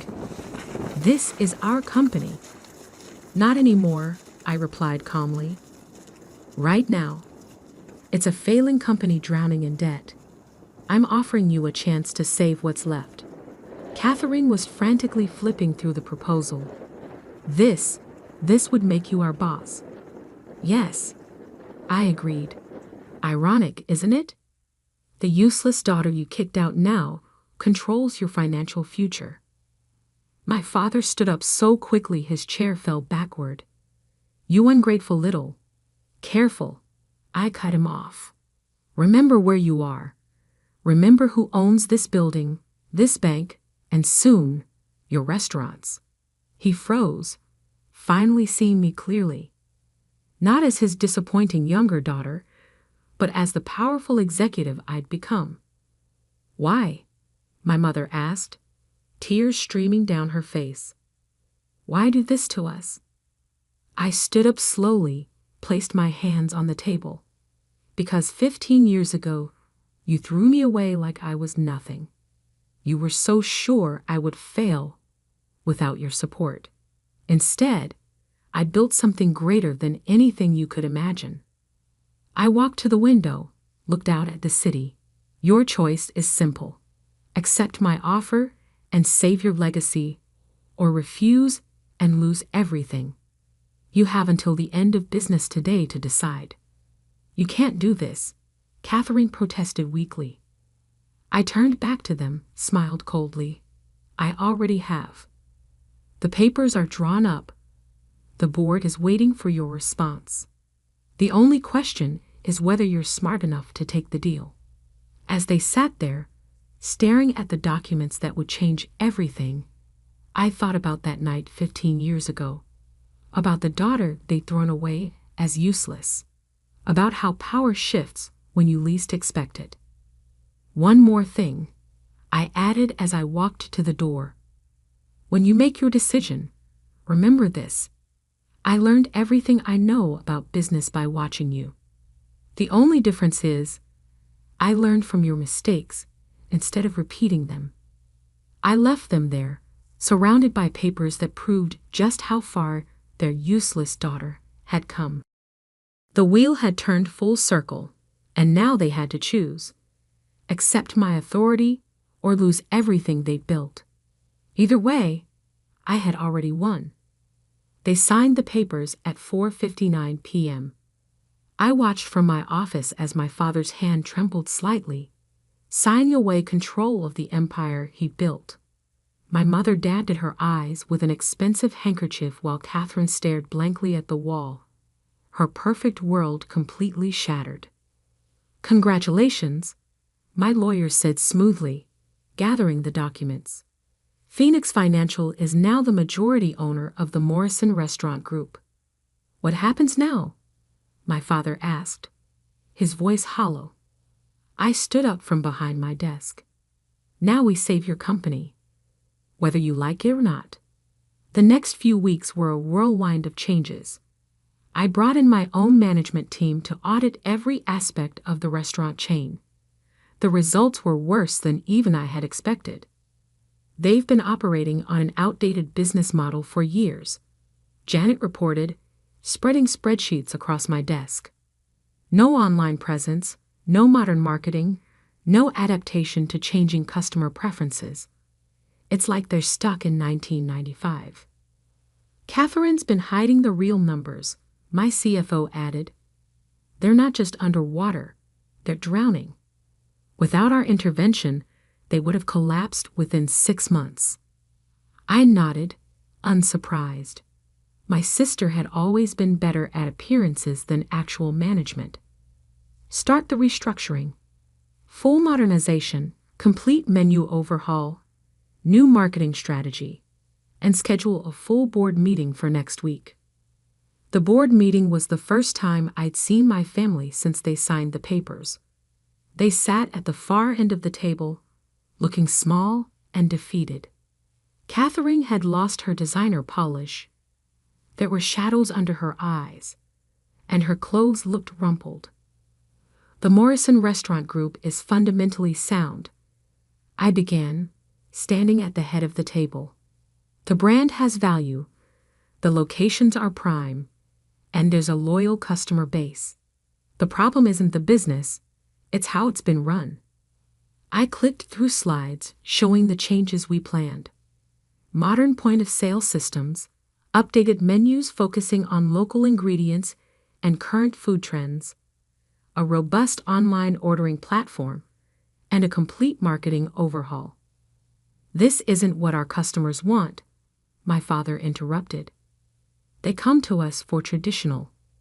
Your customers are leaving. I cut him off. Sales have dropped 40% in 3 years. The only thing keeping you afloat was Catherine's creative accounting, and that stops now. Catherine flinched. I was trying to save us. You were hiding the truth. I corrected her, just like you've all been doing for years. Well, that ends today. I laid out the new management structure. My team would handle operations, finance, and marketing. My family would retain ceremonial positions, the face of the brand, but with no real power. You're destroying everything we built, my mother whispered. No, I replied calmly. I'm saving it. You just can't see that yet. The changes weren't easy. My parents fought every modernization attempt. Catherine sulked in her new role as brand ambassador, stripped of any real authority. But slowly, inevitably, the numbers began to turn around. 3 months after the takeover, sales increased for the first time in years. 6 months in, we opened our first new location, a modern concept restaurant that blended the Morrison tradition with contemporary dining trends. It was an immediate success. 1 year to the day after I took control, I called another family meeting. This time in the flagship restaurant, after hours. The numbers speak for themselves, I said, handing out the latest reports. Revenue is up 60%. Customer satisfaction has increased by 45%. The Morrison Restaurant Group is not just surviving, it's thriving. My father studied the reports with grudging admiration. Even he couldn't deny the turnaround. Why? Catherine asked suddenly. Why save us at all? You could have let us fail, after how we treated you. I walked to the window, looked out at the city lights. Because success isn't about revenge. It's about proving something to yourself, not others. We were wrong, my mother said quietly. It was the first time I'd ever heard her admit a mistake. About you, about everything. I turned back to them. Yes, you were. But that's not why I did this. Then why? My father asked. Because 15 years ago, you threw away a daughter you thought was useless. Instead of destroying me, it made me stronger. I built something bigger than you could imagine. And now, I smiled slightly. Now I'm teaching you how to build something too. Catherine stood up, straightened her shoulders. Teach me. At our surprised looks, she continued. I mean it. Everything I thought I knew about business was wrong. I want to learn. Really learn, not just pretend. I studied my sister, seeing something new in her eyes, humility, and maybe a spark of real ambition. Okay, I said finally. Be in my office tomorrow at 8 a.m. We'll start with basic financial analysis, real numbers this time, not creative accounting. Over the next few months, something unexpected happened. As the business transformed, so did my family. Catherine threw herself into learning, showing a genuine talent for marketing when she wasn't trying to fake success. My father, freed from day-to-day management, became a valuable brand ambassador, telling the story of our restaurant's evolution. Even my mother found a role, using her social connections to build partnerships with local suppliers and charities. 1 year and 6 months after the takeover, we sat in my office for a different kind of meeting. The board has reviewed your performance, I told them. Based on the results, we're prepared to adjust the management structure. You're giving us back control? My father asked hopefully. No, I smiled. But I am offering you real positions in the company, based on merit, not family ties. Catherine, you've shown remarkable growth in marketing. Dad, your community outreach program has been incredibly successful. Mom, your supplier relations program has cut our costs by 15%. I handed them each a folder. These are your new contracts. Real positions, real responsibilities, real accountability. Your choice if you want to accept them. They opened the folders silently. Catherine's eyes widened at her new title, Vice President of Brand Development. Why now? She asked. Because you've earned it, I replied simply. Not because you're family, but because you've proven you can add value to this company. That's something I had to learn the hard way. My father looked up from his contract. We were so wrong about you, about everything. Yes, I agreed. But being wrong isn't the end. It's what you learn from it that matters.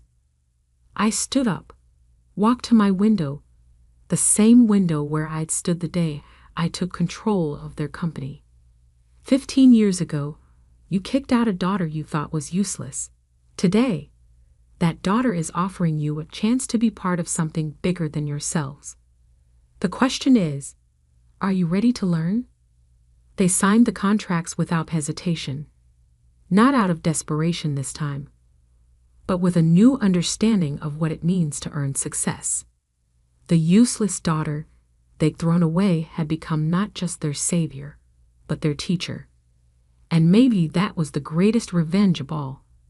Not destroying them, but showing them a better way to build something lasting. The family that had once cast me out now looked to me for leadership. The sister who had mocked my ambitions now learned at my side. The parents who had dismissed my dreams now saw them become reality. Sometimes success isn't about proving others wrong. Sometimes it's about being strong enough to show them how to be right. The last rays of sunlight filtered through the dusty windows of Mason Gallery, casting long shadows across the empty exhibition space. I stood there, breathing in the familiar scent of oil paint and aged wood, trying to process the events of the past 24 hours. My name is Emma Mason, and yesterday, I inherited what my family considered their greatest disappointment: a failing art gallery in downtown Boston. The lawyer's office still felt vivid in my memory. The heavy mahogany desk, the ticking grandfather clock, and my brother Marcus's smugly expensive cologne filling the air. Our parents' will reading should have been a somber affair, but Marcus couldn't contain his triumph as Mr. Patterson read out the terms. To our son Marcus Mason, we leave the sum of $50 million, our Hampton estate, and controlling interest in Mason Industries. Mr. Patterson's voice had been clinical, detached. To our daughter Emma, we leave Mason Gallery and its contents. Marcus had actually laughed out loud. Finally, Dad always said you get exactly what you deserved, Emma. I can still see his perfectly tailored suit, his Italian leather shoes, the way he lounged in his chair like he owned the room. In many ways, he now did. The gallery's been losing money for years, he continued, examining his manicured nails. But hey, at least you'll have plenty of dust to keep you company. Maybe you can sell pencil sketches to tourists. The thing is, Marcus wasn't wrong about the gallery's financial situation. Mason Gallery had been struggling for the past decade. What had once been Boston's premier showcase for emerging artists had gradually declined into a barely breaking-even operation that most serious collectors ignored. But what Marcus didn't understand, what my parents never understood, was that I had always seen something in this place that they missed. I grew up in these halls, spending countless afternoons with my grandfather, Theodore Mason, the gallery's founder. While my parents were busy grooming Marcus for the family business and my mother was planning his path to an MBA, Grandpa Theo taught me about art. Real art. Not just the price tags and investment potential that my parents fixated on, but the soul behind each piece. "Emma, my dear," he would say, his eyes twinkling behind wire-rimmed glasses, "remember that true value isn't always visible at first glance. Sometimes the greatest treasures hide in plain sight, waiting for the right person to discover them." Those words echoed in my mind now as I walked through the gallery's main hall. The space was beautiful, even in its current state. Soaring ceilings, classic crown molding, and huge windows that, when clean, could flood the room with natural light. But years of minimal maintenance had taken their toll. The hardwood floors needed refinishing, the walls cried out for fresh paint, and half the track lighting had burned out. I reached the back office, my footsteps echoing in the silence. This had been my grandfather's sanctuary, though my parents had eventually converted it into a sterile storage space. Filing cabinets lined the walls, and a layer of dust covered everything. But underneath it all, I could still feel Grandpa Theo's presence. Running my fingers along his old desk, now relegated to a corner and piled with boxes, I remembered the stories he used to tell me about the gallery's early days. How he'd built it from nothing in the 1960s, turning it into a haven for artists who would later become legends. There were whispers that he had amassed an incredible private collection over the years, but after his death 15 years ago, nothing extraordinary was ever found. My parents had searched, of course. They spent months combing through the gallery, convinced that Grandpa Theo had hidden away masterpieces worth millions. They hired experts, brought in appraisers, even had the walls scanned for hidden spaces. They found nothing but the gallery's regular inventory.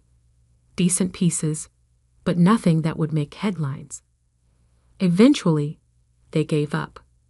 The gallery became an afterthought, a tax write-off. They kept running out of some lingering sense of obligation to Grandpa Theo's memory. They focused on Mason Industries instead, grooming Marcus to take over the family's real legacy, while I studied art history and worked as a curator at smaller museums. A sudden draft made me shiver, pulling me back to the present. Night had fallen while I was lost in memories, and the gallery felt different in the darkness.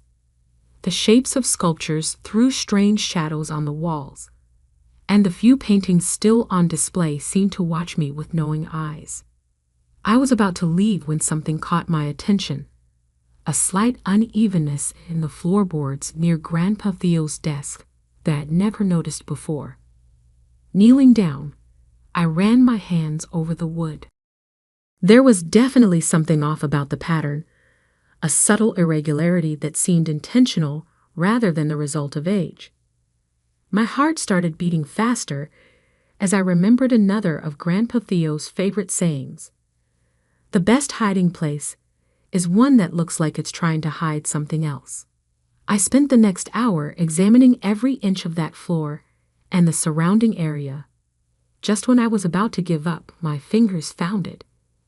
A tiny lever disguised as a knot in the wood. With trembling hands, I pulled it. The mechanism was so well crafted that it barely made a sound. A small section of the floorboards slid aside, revealing a narrow space underneath. Inside was a leather-bound journal, its pages yellow with age, and a single key that looked far older than the gallery itself. The journal was my grandfather's. I recognized his distinctive handwriting immediately, but it wasn't his usual flowing script. These notes were hurried, almost frantic, filled with sketches and calculations and what looked like coded messages. One page caught my eye. At the top, in bold letters, it read, "The True Collection, for Emma's eyes only." My hands shook as I turned the page, but before I could read further, my phone buzzed. It was a text from Marcus. "Meeting tomorrow at 9 a.m. Time to discuss selling that dusty gallery of yours. I already have buyers interested in the building." I looked at the journal in my hands, then back at the message. Marcus had no idea what I just found, and for now, that was exactly how I wanted to keep it. I carefully returned the journal and key to their hiding place, making sure the floor panel was securely closed. Walking out of the gallery that night, I felt different. The weight of my seemingly worthless inheritance had transformed into something else: anticipation. My grandfather had left me more than just a struggling gallery. He'd left me a mystery. And tomorrow, while Marcus would be planning to strip this place for parts, I would begin to uncover what Grandpa Theo had hidden away all those years ago.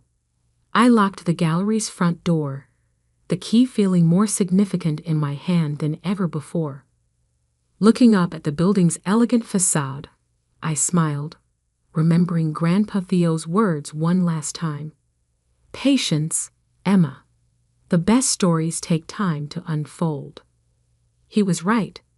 This was just the beginning. I arrived at the gallery early the next morning, well before my 9 a.m. meeting with Marcus. The sunrise painted the empty halls in shades of gold, but I barely noticed. My mind was focused on one thing: the hidden compartment and its contents. Kneeling by Grandpa Theo's old desk, I triggered the secret mechanism again. The journal and key felt heavier now, weighted with possibility. Finding a quiet corner, I began to read. "My dearest Emma," the first page began, "if you're reading this, you've already proven you have the patience and perception I always saw in you. What I'm about to share must remain our secret. The true legacy of Mason Gallery isn't in its walls, but below them." My heart raced as I turned the pages. The journal detailed an incredible story that spanned decades. Grandpa Theo hadn't just been a gallery owner. He'd been part of a network of art preservationists working to protect masterpieces during troubled times. The gallery's basement, it seemed, held more than just storage. A series of detailed drawings showed a complex system of hidden rooms beneath the main floor. According to the journal, Grandpa Theo had spent years secretly modifying the building's original foundation, creating a climate-controlled vault that no one else knew existed. "The key," he wrote, "opens more than just a door. It opens a legacy I've spent my life building. But be careful, Emma. Others have searched for this collection, and not all of them have honest intentions." A sharp knock at the front door made me jump. Marcus stood outside, his expression impatient. I quickly hid the journal and composed myself before letting him in. "Well, if it isn't the curator of dust," he smirked, striding past me. "I brought some potential buyers. They're interested in turning this place into luxury condos." Behind him stood two men in expensive suits, developers, by the look of them. They immediately began discussing load-bearing walls and square footage, treating the gallery's history like an inconvenience to be demolished. The basement would make excellent parking space, one of them said, consulting his tablet. "According to the original plans, it's mostly unused." I felt a chill. If they started digging around down there. "The gallery isn't for sale," I said firmly. Marcus's face darkened. "Don't be ridiculous, Emma. This place is worthless as an art gallery. You can barely pay the utilities." I said no. "Look," Marcus stepped closer, lowering his voice. "I know you had some sentimental attachment to Grandpa's little hobby, but it's time to grow up. take the money and walk away. I met his gaze steadily. Like you did, taking the millions while contributing nothing. His face flushed red. I earned my inheritance by learning the business, not wasting time listening to an old man's fairy tales about art. Get out. My voice was quiet but firm. All of you. You're making a mistake, Marcus warned as I ushered them toward the door. I'm trying to help you. I don't need your kind of help. After they left, I leaned against the wall, my heart pounding. Marcus wouldn't give up easily. He never did. I needed to work fast. Returning to the journal, I studied the basement plans carefully. The entrance to the vault, according to Grandpa Theo's notes, was hidden behind a false wall in the basement's northwest corner. The key would activate a mechanism, but only if used correctly. Taking a deep breath, I descended the basement stairs. The space was exactly as I remembered. Rows of metal shelving holding wrapped paintings and sculptures, old exhibition materials, and decades of paperwork. But now I saw it with new eyes. Following the journal's instructions, I made my way to the northwest corner. At first glance, it looked solid. Bare concrete walls meeting at a right angle. But when I ran my fingers along the surface, I felt subtle irregularities in the pattern. The key fit perfectly into what appeared to be a small crack in the concrete. With trembling hands, I turned it according to the sequence described in the journal. 3/4 right, 1/4 left, then right again. For a moment, nothing happened. Then I heard it. A soft click followed by the whisper of hidden machinery. The false wall swung inward silently, revealing a steel door with a sophisticated electronic keypad. The journal had prepared me for this too. The code was based on a significant date, the day Grandpa Theo first opened the gallery, but written in a specific format. I entered the numbers carefully. 19,650,412. The door opened with a gentle hiss, and climate-controlled air washed over me. Motion-activated lights flickered on, illuminating a sight that took my breath away. The vault was massive, far larger than should have been possible. Rows of carefully preserved paintings lined the walls, each one protected in a custom-designed case. Sculptures stood on pedestals, their forms casting intricate shadows. Display cases held smaller pieces, rare manuscripts, ancient artifacts, and pieces I recognized from my art history studies, but had never expected to see in person. In the center of the room stood a simple desk with a letter placed precisely in the middle. With shaking hands, I opened it. My dearest Emma, welcome to the True Mason Gallery.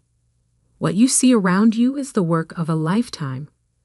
Not just mine, but the efforts of countless others who believed in preserving beauty and history. Each piece here has a story, and now those stories are yours to protect. You'll find full documentation for every item in the vault, their provenance, their history, and most importantly, their rightful owners. Some of these pieces were entrusted to me for safekeeping during difficult times. Others were rescued from those who would have destroyed them for profit or politics. This collection isn't meant to be sold or displayed for prestige. It exists to be protected until the right time comes for each piece to return home. I've chosen you for this task because you understand that art isn't about price tags or status. It's about preserving the thread of human creativity that connects us all. In the rear of the vault, you'll find a smaller room. That collection is different. Pieces I acquired legally over the years, carefully authenticated and documented. Those belong to you now, to do with as you see fit. They should provide more than enough resources to maintain both the gallery and the vault's mission. Be careful, be patient, and above all, Be true to the responsibility you now hold. All my love, Grandpa Theo. I spent hours in the vault, examining each piece with wonder. The collection was staggering. Works by masters I'd only read about, pieces thought lost to history, and others whose existence had only been rumored. In the private collection Grandpa Theo had mentioned, I found dozens of carefully selected works by artists whose values had skyrocketed over the decades. Even a conservative estimate put their worth well over $100 million. But it wasn't the money that brought tears to my eyes. It was the trust my grandfather had placed in me, the legacy he prepared me for all those years ago without my knowing it. A notification on my phone broke the spell. Multiple missed calls from Marcus and a text. "This isn't over. You're making a huge mistake." I looked around the vault, at the priceless collection my brother would have sold without a second thought, and smiled. For the first time since inheriting the gallery, I felt completely certain of my path forward. Carefully securing the vault, I headed back upstairs. There was work to be done. The gallery needed renovation, security needed upgrading, and I had a legacy to protect. Marcus was right about one thing. This wasn't over. But he had no idea what he was really fighting against. While he plotted to seize what he thought was a worthless building, I was now the guardian of something far more valuable than money could measure. Looking up at the gallery's walls, I whispered, "Thank you, Grandpa Theo. I won't let you down." The next few weeks passed in a blur of activity. I hired contractors to restore the gallery's original features, but only after having them sign ironclad confidentiality agreements. The basement remained strictly off-limits, listed as undergoing environmental assessment to deter curious eyes. I spent my nights studying Grandpa Theo's journal, learning the stories behind each piece in the vault. Some had been rescued from Nazi looting during World War II, others from more recent conflicts. Each artwork had its own detailed file, including documentation about its rightful owners and the circumstances that had brought it into my grandfather's care. But Marcus, true to his word, wasn't giving up. First came the legal threats. A thick envelope arrived from his lawyers, claiming that the gallery's deteriorated condition constituted negligent management of family assets and demanding an immediate sale. I handed it to my own attorney, a specialist in art law whom I'd quietly retained using funds from selling just one minor piece from my grandfather's personal collection. Then came the financial pressure.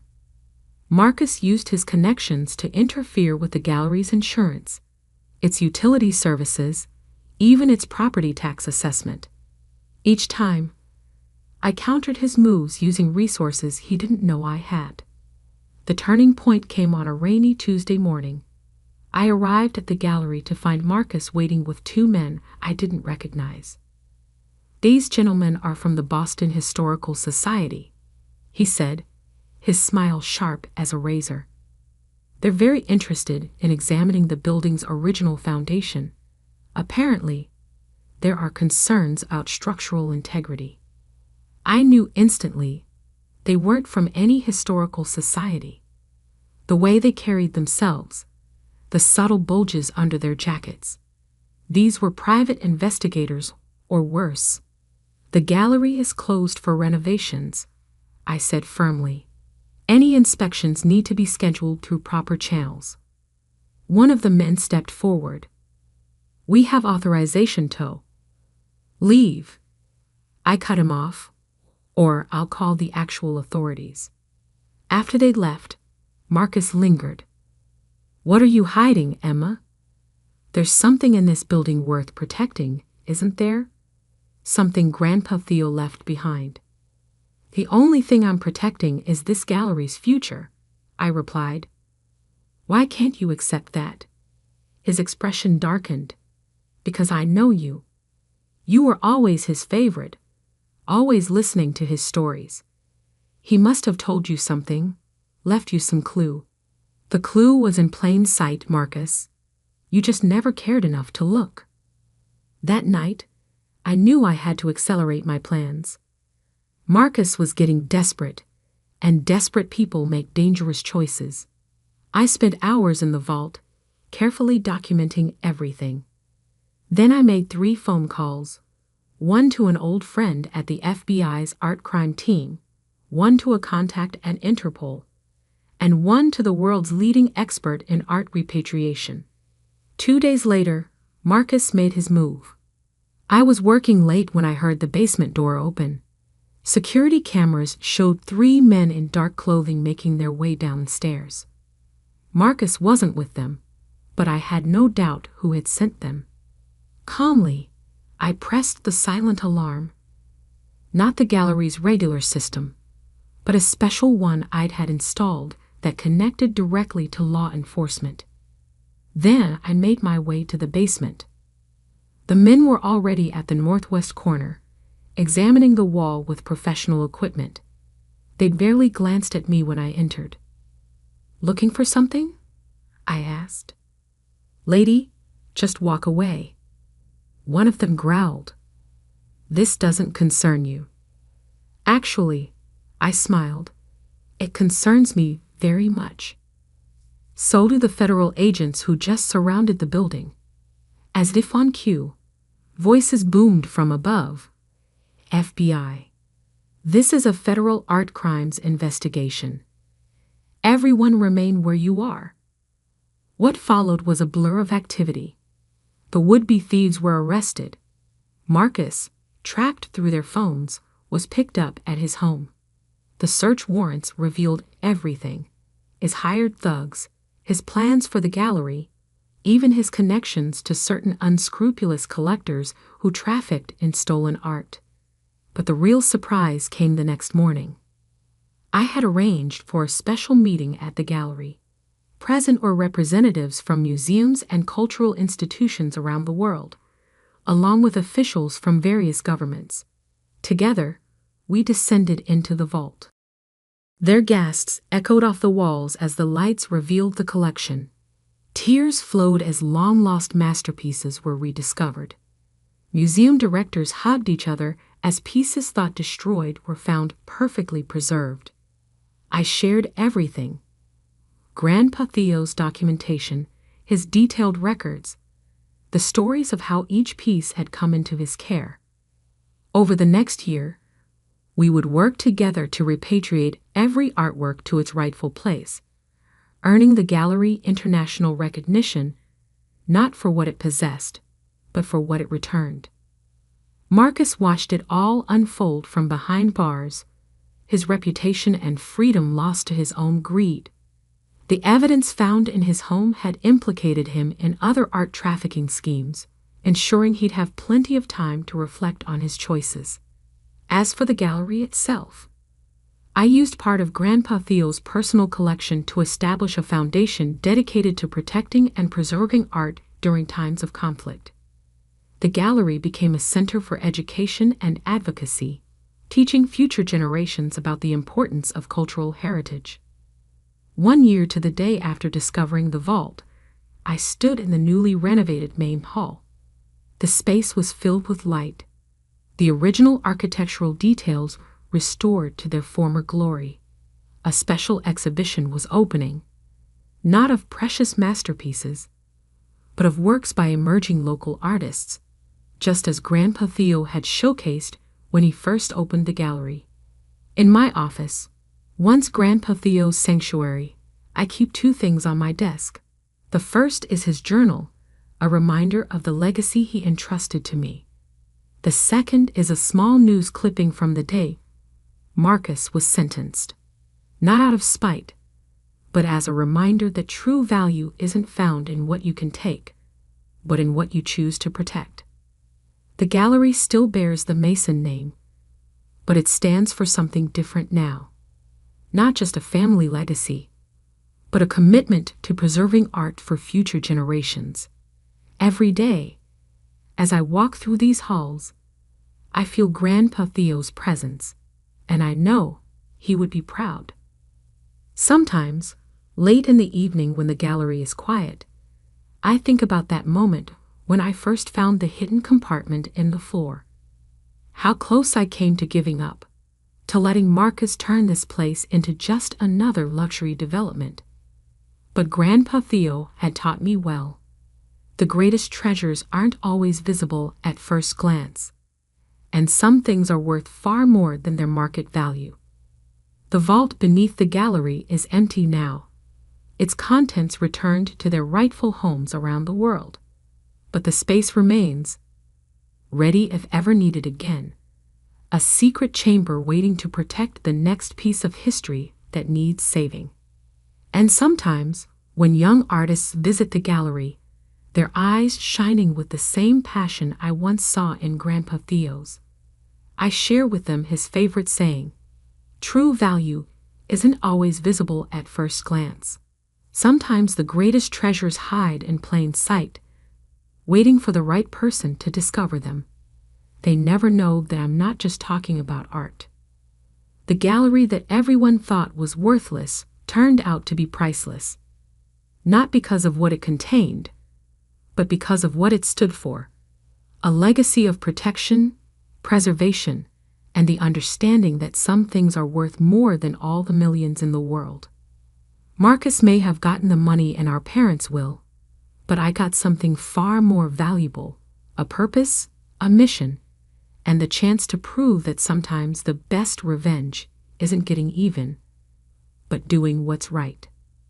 The Mason Gallery stands tall in downtown Boston, its windows gleaming in the sunlight. It's no longer the dusty, failing space my brother mocked.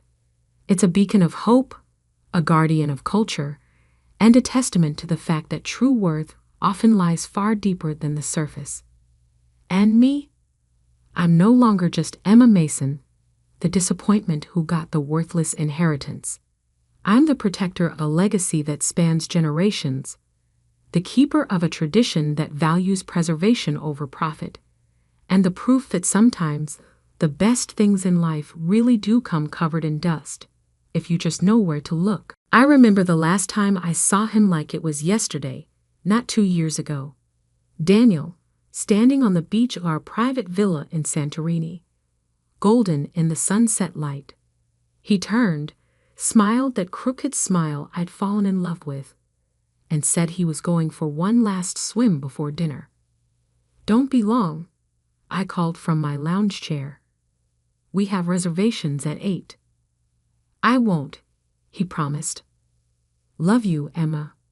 I watched him wade into the Mediterranean, strong strokes carrying him out past the breakers. Then I dozed off in the warm evening air. When I woke, the sun had set and Daniel was gone. His clothes still lay neatly folded on the sand. His wedding ring sat on top, catching the last light of day. But my husband of 4 days had vanished. The Greek police searched for weeks. They found nothing, no body, no signs of foul play.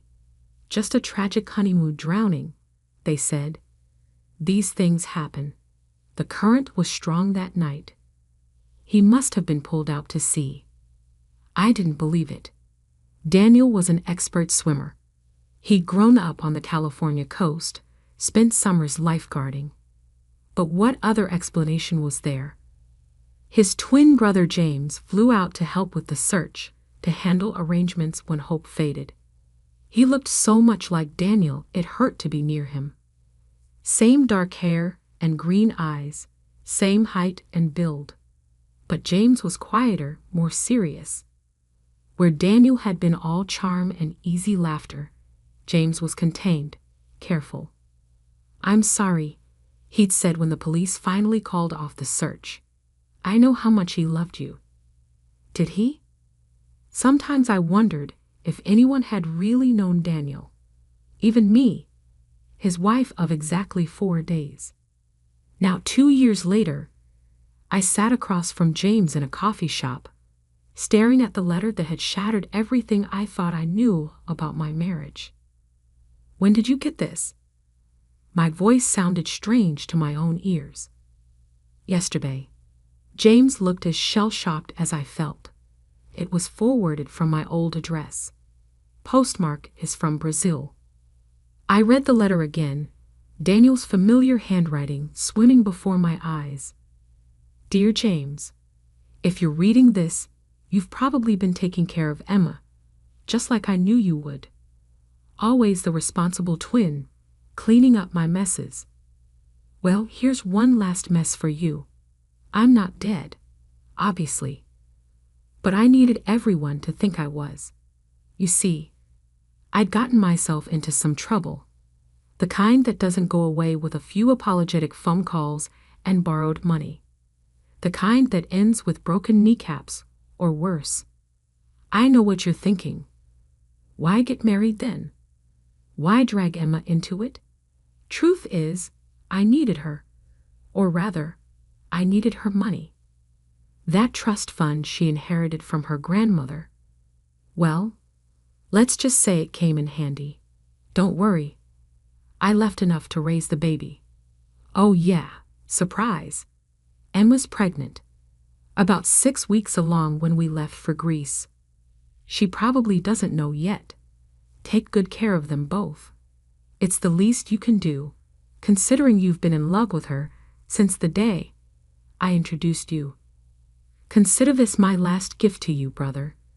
The woman you love and the family you always wanted. All yours. Try not to hate me too much. Daniel. My hands shook as I set down the letter. How did he know? About the baby, I mean. I didn't find out until after. He must have seen the test results, James said quietly. You went to the doctor just before the wedding, remember? I nodded slowly.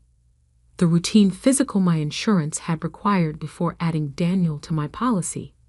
He'd gone with me, been so attentive. He planned it all, I whispered. The whole thing. The wedding, the honeymoon location. He knew exactly what he was going to do. Emma? James reached across the table, then pulled back. I'm so sorry. I had no idea he was. That he would. Use me? Steal my money? Fake his own death? The numbness was wearing off, replaced by a rage so pure it scared me. Did you know about his trouble? The people he owed money to? James shook his head. He'd been distant the last few years.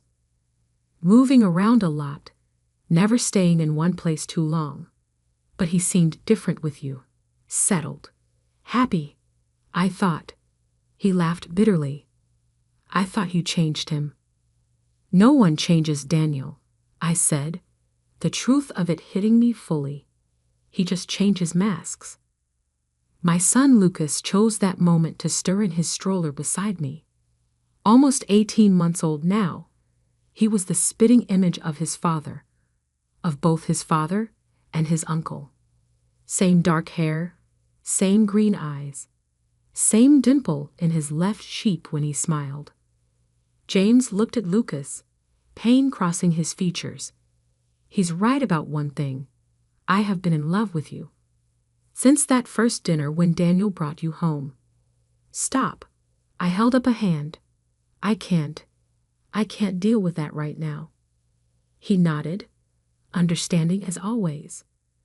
James had been my rock these past 2 years, helping with the baby, handling Daniel's estate, making sure Lucas would know stories about his father. Only they were all lies.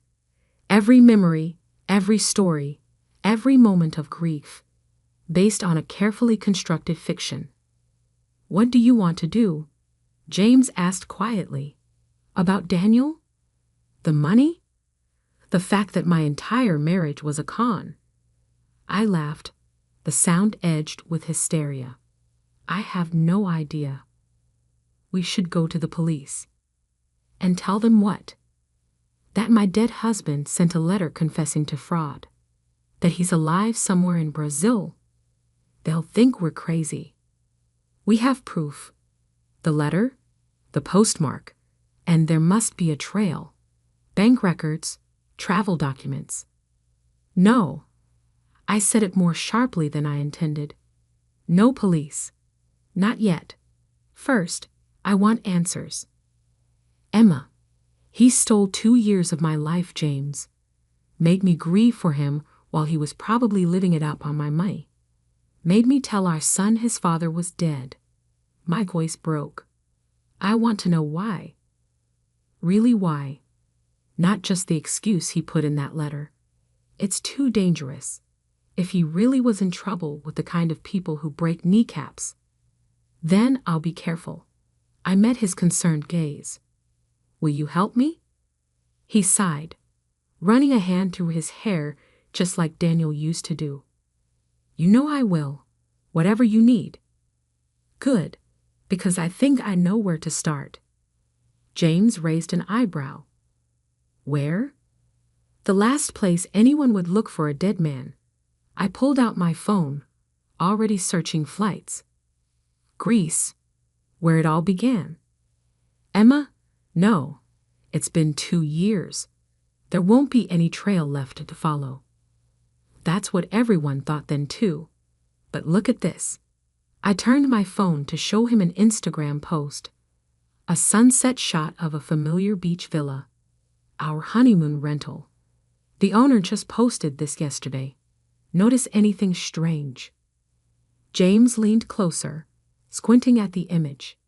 Then his eyes widened. In the background, barely visible through the villa's window, a figure stood watching the sunset. A man with dark hair and a crooked smile. It could be anyone, James said, but I could hear the doubt in his voice. The caption says it's from last week. And look at the comment.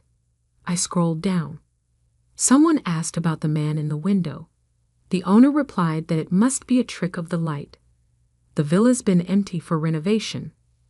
So why is there a man who looks exactly like my dead husband standing in an allegedly empty villa? James was already pulling out his own phone. I'll book the flights. No. I touched his arm. I need to do this alone. Like hell you too. He's my brother too, Emma. And if he's really alive, if he really did all this, his jaw tightened. I need answers too. I looked at Lucas, peacefully sleeping in his stroller. My son, who deserved to know the truth about his father, whatever that truth might be. Fine, I said. But we do this my way. Which is? First, we need to find out exactly what kind of trouble Daniel was in. The kind of trouble worth faking your death and abandoning your pregnant wife over. And how do we do that? I pulled up another screen on my phone. Daniel's old office number. The investment firm where he'd worked before our wedding. We start, I said, by following the money. Daniel's old office looked exactly the same. The same sleek glass and chrome. The same professionally bland artwork on the walls. The receptionist even remembered me. Mrs. Kingston. What a lovely surprise. Her smile faltered slightly. I'm so sorry about, well, everything. Thank you, Claire. I forced a smile. I actually need to access some of Daniel's old files. For the estate. She hesitated. I'm not sure. It's been cleared with legal. James stepped in smoothly. Amazing how authoritative he could sound when needed.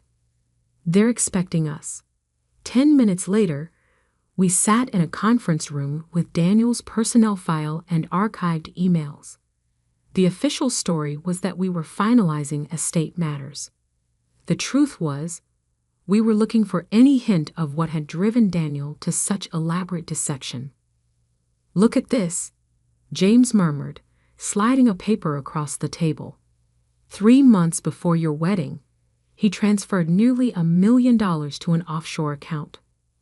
Client funds? He nodded grimly. And that's just what we can trace. Who knows how much he hid better? My hands trembled as I opened another folder.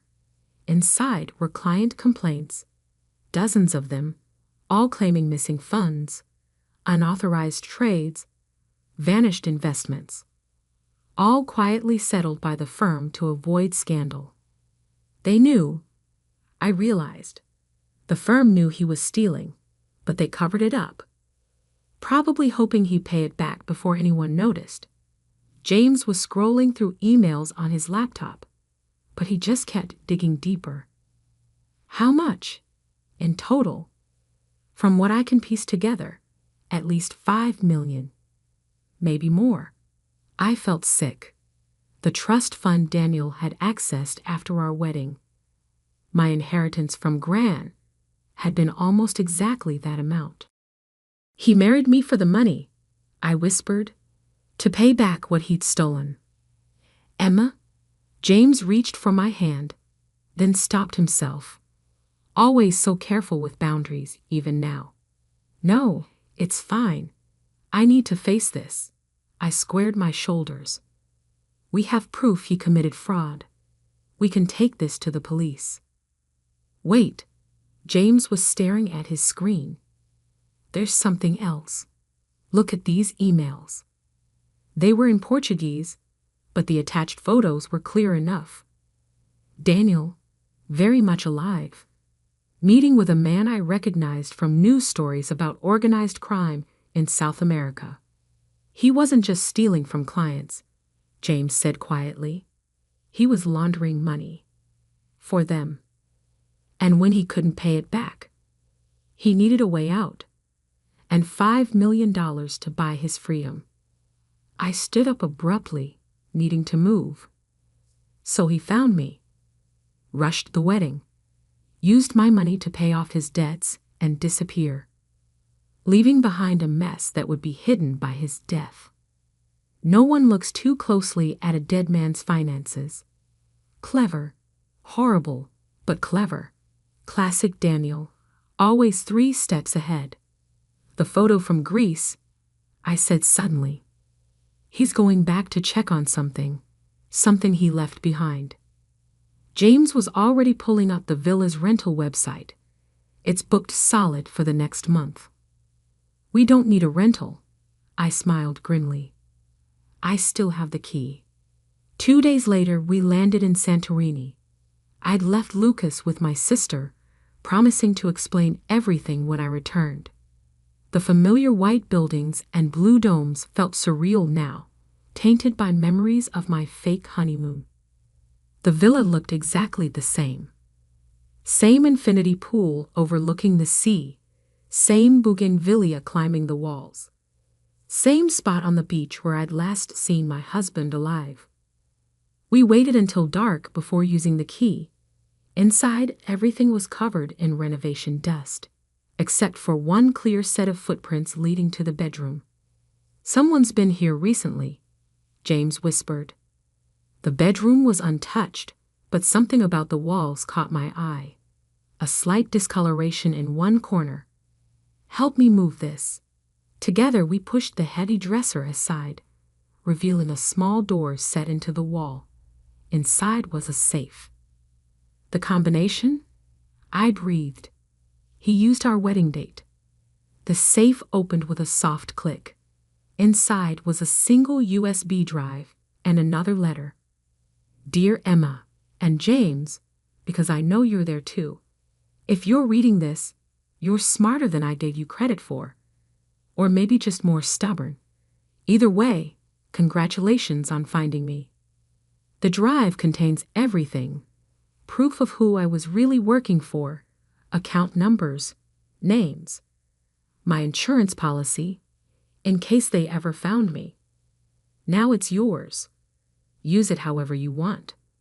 For what it's worth, I did love you, Emma. Maybe not enough to be honest, but enough to wish things could have been different. Take care of our son. And James, I know you'll be good to them both. You always were the better man. Goodbye for real this time. Daniel? He knew we'd come, James said softly. He knew we'd figure it out eventually. I pocketed the drive. This is what he came back for, but something spooked him before he could get it. A floorboard creaked behind us. We spun around to find 3 men in the doorway. The one in front smiled coldly. "Mrs. Kingston, so nice to finally meet you. We've been looking for your husband for a very long time." James stepped in front of me. "She doesn't know anything." "No? Then why is she here?" The man's eyes fixed on my hand. "And what's that in your pocket?" Everything happened very fast after that. James lunged at the men while shoving me toward the window. I heard scuffling, a grunt of pain. Then I was out on the narrow ledge, heart pounding, Mediterranean waves crashing below. "Run," James shouted. So I did what Daniel had done 2 years ago. I jumped. The impact drove the breath from my lungs. Salt water burned my eyes, my nose. But I'd been prepared for this. Had worn clothes I could swim in. Unlike Daniel's theatrical drowning, I had no intention of dying. I surfaced briefly, saw James diving in after me, the men shouting from the window. Then I dove deep, swimming parallel to the shore where our rental car waited. 10 minutes later, soaked and gasping, we peeled out of the beach parking lot. "The drive?" James asked through chattering teeth. I patted my waterproof phone case, safe, along with photos I took of Daniel's files from the office. "Good." He pushed his wet hair back. "Because I think it's time to get the authorities involved. The real authorities, not local police. Interpol? Higher. Those men back there? CIA. I saw their badges when we fought. Daniel wasn't just laundering money for criminals. He was helping them launder intelligence too. Selling secrets." The pieces clicked into place. The rushed wedding, the elaborate fake death, the constant moves. Daniel hadn't just been running from mob debt. He'd been running from his own government. "What do we do now?" James pulled out his phone. "I have a contact. Someone who can help us handle this properly. But first," he hesitated. "Emma, once we do this, once we turn over that drive, Daniel won't be legally dead anymore. He'll be a wanted man. It will change everything." Everything already changed the moment I read his letter. I stared out at the dark water where my husband had staged his death. I want the truth. All of it. Whatever that means. 6 months later, I sat in my living room watching the news. Daniel's face filled the screen. A grainy surveillance photo from Argentina, where he'd finally been arrested. The headline scrolled beneath. "International Man and UNT Indies. FUGITIVFIANCIER in CUSTUDUI." Lucas played on the floor nearby, too young to understand that his father wasn't just a sad story anymore, but a real person who would spend many years in prison. James came in from the kitchen carrying coffee. He'd moved in 3 months ago, officially to help with security while the case unfolded. Unofficially, well, some things take time to acknowledge. "They're transferring him back to the U.S. next week," he said, sitting beside me. "Are you sure you want to see him?" I nodded. "I need to. For Lucas's sake, if nothing else. His father may be a criminal, but he deserves to know where he comes from." "And what about you? What do you need?" I turned to look at him. This man who was identical to my husband in every physical way, yet completely different in all the ways that mattered. Who had helped me uncover the truth, even knowing it would hurt. Who loved my son like his own. "I need time," I said honestly, "to process everything, to figure out who I am beyond Daniel's victim or Lucas's mother." "You have time," he said softly, "as much as you need." On the screen, they showed the villa in Santorini, now a key piece of evidence in an international investigation. The beach where it all began and ended. The water that had swallowed one life and given me another. Lucas toddled over, holding up his favorite book. Story? I pulled him into my lap while James began to read. My son snuggled against me, secure in the simple truth of being loved. Someday, he would learn the complicated truth about his father. But for now, this was enough. This quiet moment, with the people who had helped me find my way back from Daniel's lies to something real. You okay? James asked softly when Lucas had fallen asleep. I thought about Daniel's letter, about his last gift to his brother. He'd been right about one thing. James was the better man, but he'd been wrong about everything else. My life hadn't been stolen or given away. I'd rebuilt it myself, with help from someone who understood that real love isn't about deception or dramatic gestures. It's about showing up, day after day, choosing honesty even when it hurts. Yeah, I said, reaching for James's hand. I'm okay. Sometimes the deepest betrayals lead us to the truest connections. Sometimes what looks like an ending is really a beginning in disguise. And sometimes, amid all the lies and complications, we find exactly where we're meant to be. The next week, I faced Daniel across a prison visiting room table. He looked older, tired, but still wore that crooked smile. I knew you'd figure it out eventually, he said. You and James, always the smart ones. Why? I asked simply. The whole elaborate scheme. Why not just ask for help? He laughed bitterly. Would you have given me $5 million if I had? We'll never know. You didn't trust me enough to find out. His smile faded. How's Lucas? Happy, healthy, loved. By James? By family. I stood up. Goodbye, Daniel. I'm not coming back. I really did love you, he called as I walked away, in my own way. I paused at the door. I know. But love without trust, without honesty, it's just another pretty lie. Outside, James waited by the car. You got what you needed? I looked at him, really looked at him. Same face as Daniel, but such different eyes. Eyes that had never lied to me. Yeah, I said. I did.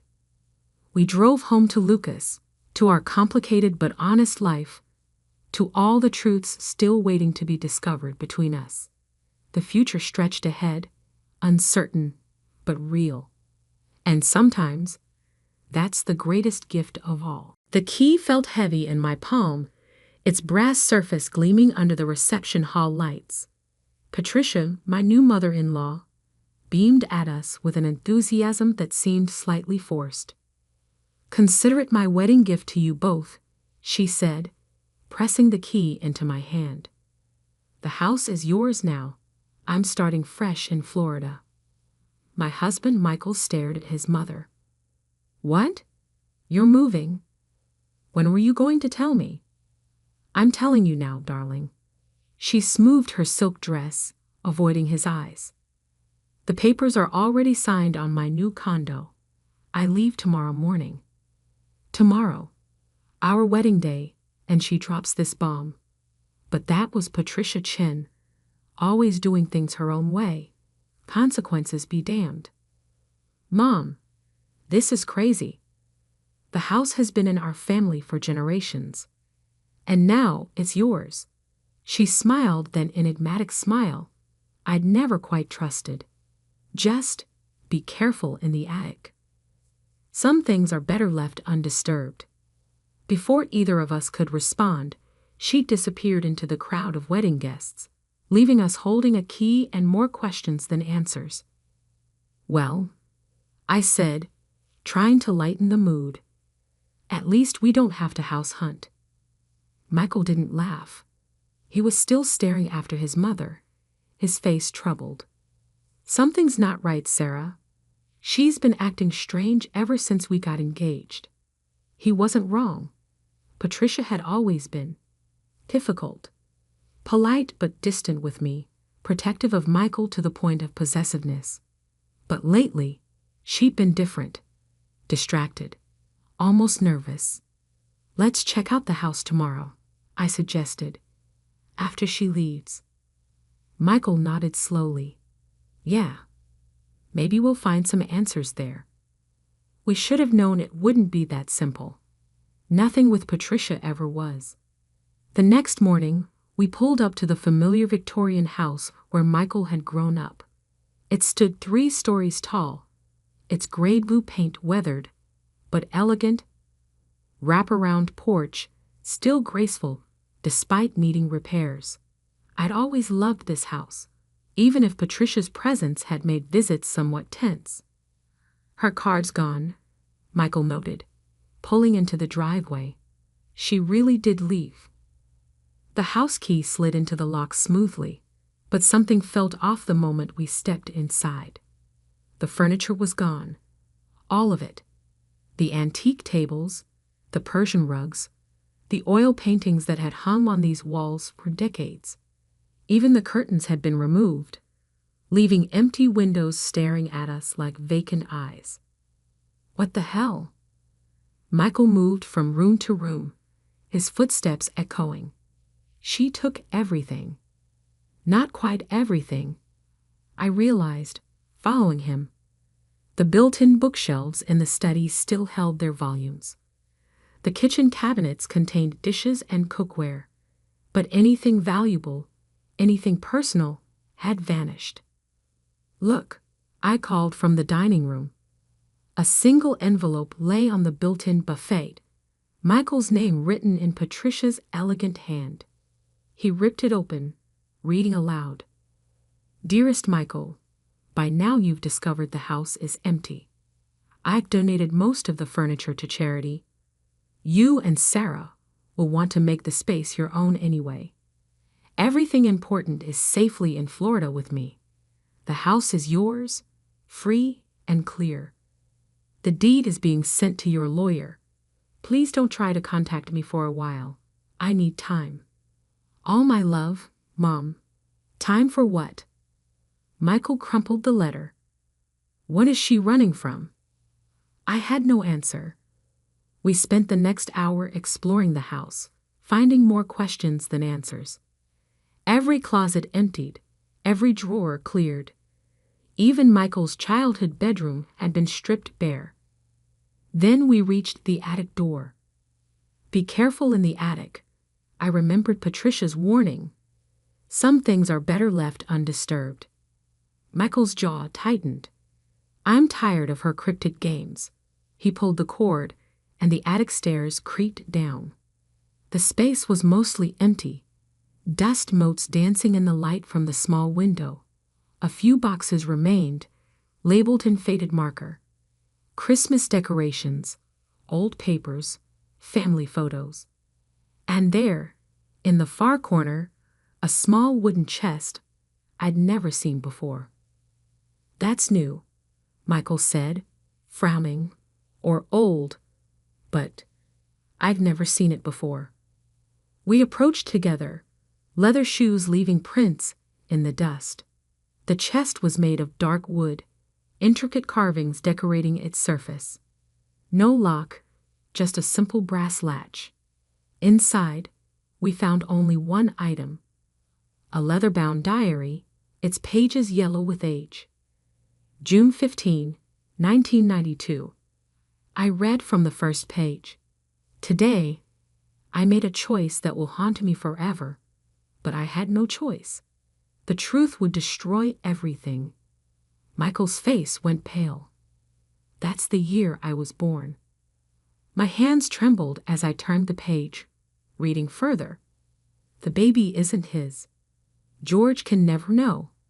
He's so happy, already planning the nursery, picking out names.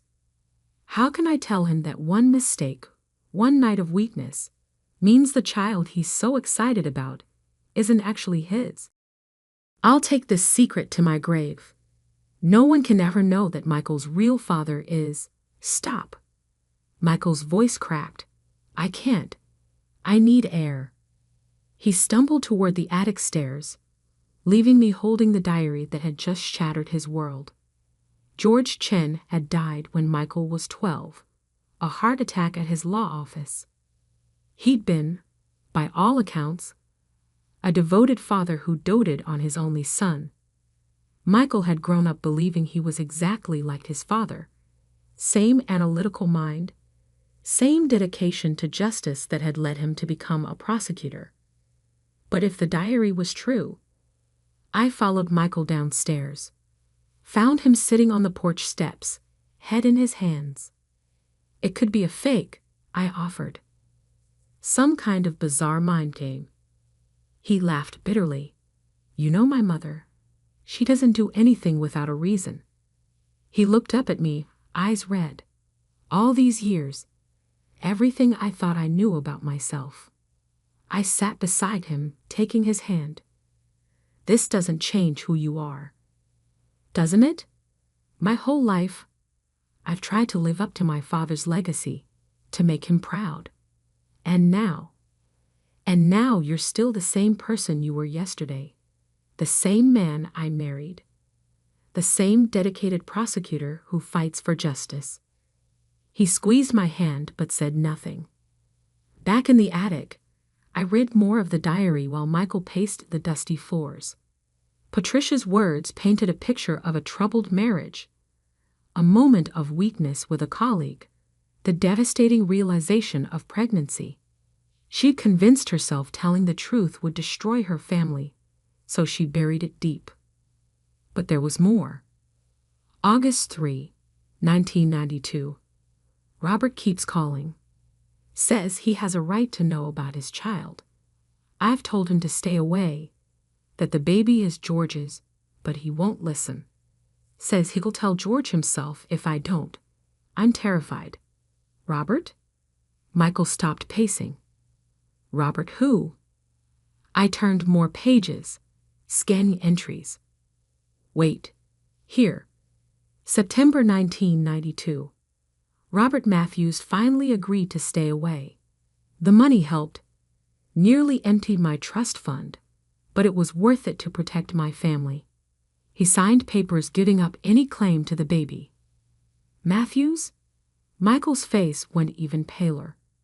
Not Judge Robert Matthews? I looked up sharply. The one you clerked for after law school. He nodded slowly. He took a special interest in my career. Mentored me. Said he saw something of himself in me. His laugh was hollow. I guess now I know why. The pieces were falling into place. Patricia's increasing anxiety as Michael's career brought him into contact with Judge Matthews.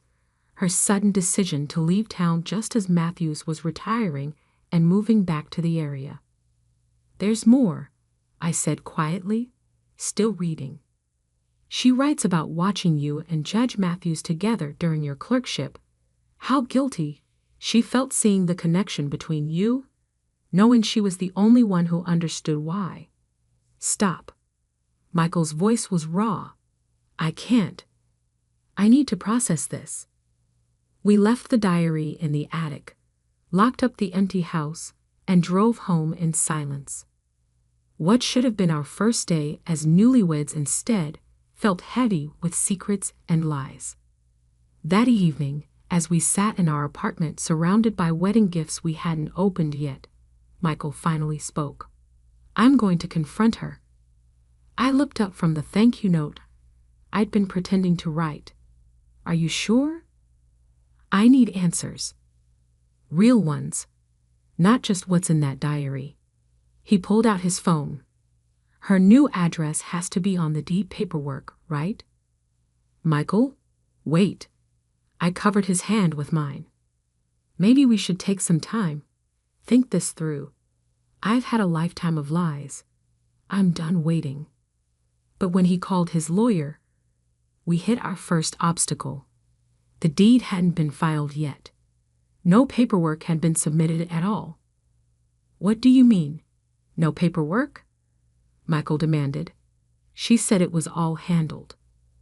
More calls followed. Patricia's phone was disconnected. The realtor who'd supposedly handled her Florida condo purchase didn't exist. Every lead we followed evaporated like smoke. She's running, Michael realized. But from what? Or who? I thought about the diary entries, the mentions of Robert Matthews, the timing of everything. When does Judge Matthews officially retire? I asked. Next week. There's a big retirement party. Michael's eyes widened. You think she's afraid he'll finally tell the truth? Or that you'll figure it out yourself, now that you'll be seeing more of him socially instead of just professionally? Michael was already reaching for his keys. We need to talk to him. Now. It's almost midnight. I don't care. I need answers. I couldn't argue with the desperation in his voice. Within minutes, we were in the car, heading toward the affluent suburb where Judge Robert Matthews lived. The house was dark when we arrived, no cars in the circular driveway. Maybe this isn't such a good idea, I started to say, but Michael was already out of the car, striding toward the front door. Before he could ring the bell, a voice called from the darkness. I wondered when you'd come. We both spun around. Judge Matthews stepped out of the shadows by the garage, still wearing his court suit despite the late hour. Your mother called, he said quietly. Told me about the diary. Michael's hands clenched into fists. So it's true? The judge nodded slowly. You can see it, can't you? The resemblance? Everyone always said you looked just like George. But, he gestured to his own face, the same strong jaw, the same deep-set eyes that I suddenly realized Michael shared. Why didn't you ever tell me? Your mother made me promise. Said it would destroy your relationship with George, with the whole Chen family. And she was right. George was a better father than I could have been. That wasn't your choice to make. Michael's voice shook with anger. Either of you. No, Matthews agreed. It wasn't. But we thought we were protecting you. Protecting me? By lying to me my entire life. A car turned onto the street, headlights sweeping across us. Matthews stepped back into the shadows. Not here, he said urgently. Come inside. There's more you need to know. We followed him into the house, into a study lined with law books and framed photographs. And there, on his desk, sat an identical diary to the one we'd found in Patricia's attic. She wasn't the only one who kept records. Matthews said quietly, Sit down, Michael. This is going to be a long night. Judge Matthews pulled his own diary from the desk drawer, its leather binding worn with age. Before I show you this, you need to understand something. Your mother isn't just running from the truth about your parentage. She's running from something much worse. Michael sat rigid in the leather armchair, his face a mask of controlled emotion. What could be worse than lying to me my entire life? Matthews sighed heavily. The night you were conceived, it wasn't just a simple affair. Your mother came to my office late one evening, distraught. George had discovered some discrepancies in the family trust accounts. Money missing, unexplained transfers. He was planning to launch an investigation. What does this have to do with anything? Michael demanded. Everything. Matthews opened his diary. Your mother was embezzling from the family trust. Had been for years, covering her tracks with fake investments, doctored statements. George was close to discovering it all. She came to me for legal advice. One thing led to another. He shook his head. But that's not the worst part. I reached for Michael's hand, felt it trembling in mine. When George confronted her about the missing money, Matthews continued. She panicked. Told him she'd discovered one of his law partners was stealing from client accounts, that she'd been gathering evidence. She forged documents to frame him. The partner was disbarred, went to prison, committed suicide 6 months later. Michael stood up so quickly his chair toppled backward. No, you're lying. I wish I was. Matthews pulled a file from his desk. Here's the proof. The original documents, the evidence of her forgeries. I kept it all, telling myself it was protection in case she ever tried to deny my connection to you. But really, I was just a coward, unwilling to face what I'd helped cover up. I watched the color drain from Michael's face as he read through the file. As a prosecutor, he dealt with evidence of crimes every day. He knew authentic documents from forgeries. And these were real. Dad's heart attack, he said numbly. It wasn't just stress from work, was it? Matthews looked away. George had finally figured it out. All of it. The embezzlement, the frame job, your true parentage. He confronted Patricia that morning. She claims he clutched his chest and collapsed before she could explain. But what? There was an empty bottle of heart medication in his desk. The prescription had just been filled the day before. The implications hung heavy in the air. Michael swayed slightly, and I guided him back to sit down. She killed him, he whispered. My mother killed my father. It was never proven, Matthews said quietly. The police ruled it natural causes. No autopsy was performed. But George's secretary later told me he'd been planning to go to the authorities that day. About everything. And you kept this secret? For 20 years? Michael's voice rose. You're a judge. You're supposed to uphold justice. I know. Matthew's shoulders sagged. By the time I learned the full truth, years had passed. The statute of limitations on the embezzlement had expired. There was no way to prove anything about George's death. And you were thriving. Top of your class in law school, following in George's footsteps. I told myself revealing the truth would only destroy your life. Like you destroyed that other man's life. The partner who went to prison?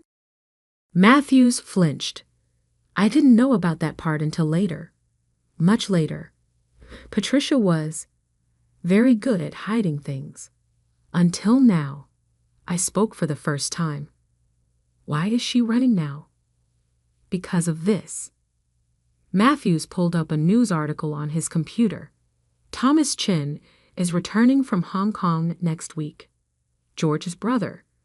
He never believed the embezzlement story, never stopped investigating, and he's finally found proof.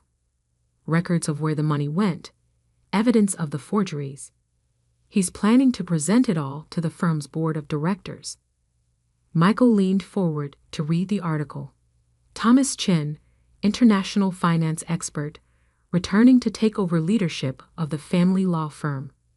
The firm where Michael had been offered a partnership position just last month. She knew, Michael said. She knew Uncle Thomas would expose everything. That's why she gave us the house, disappeared to Florida.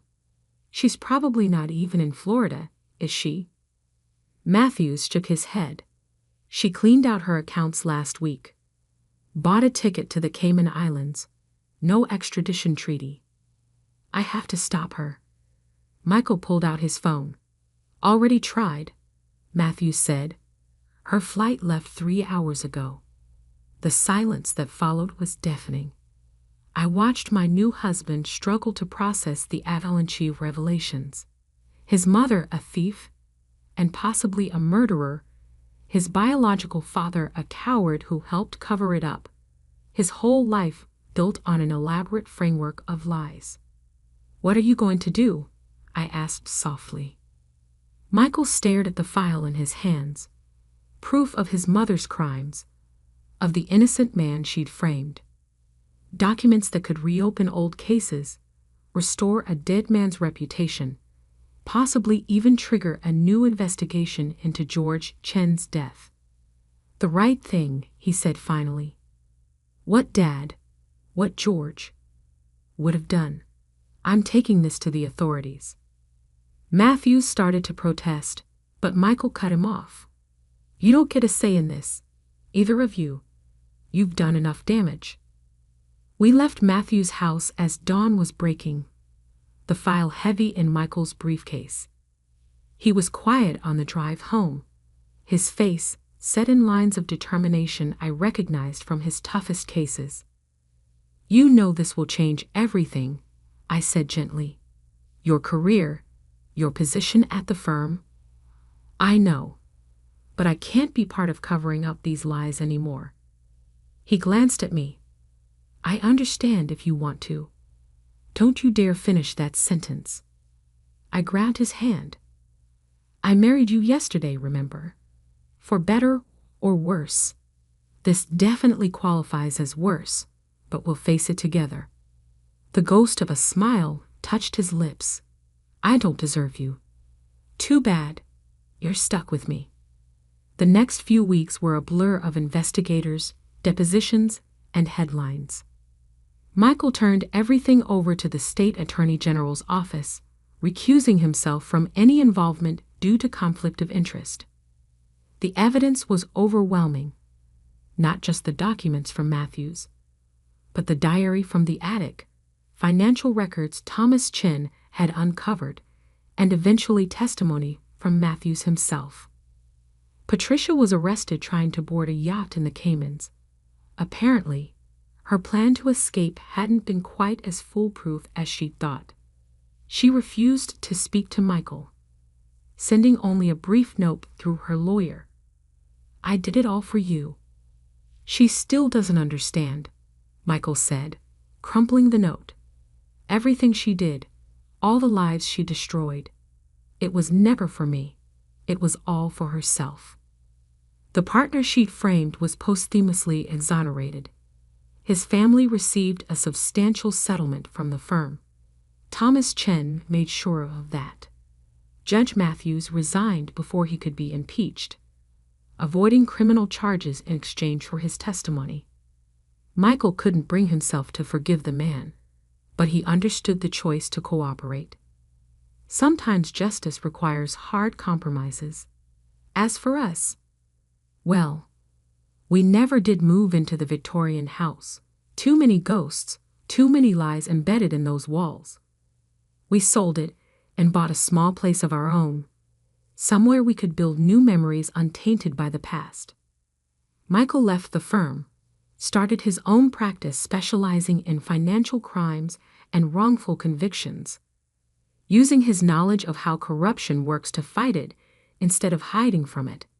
I've never been prouder of him. The diary that started it all still sits in a box in our closet.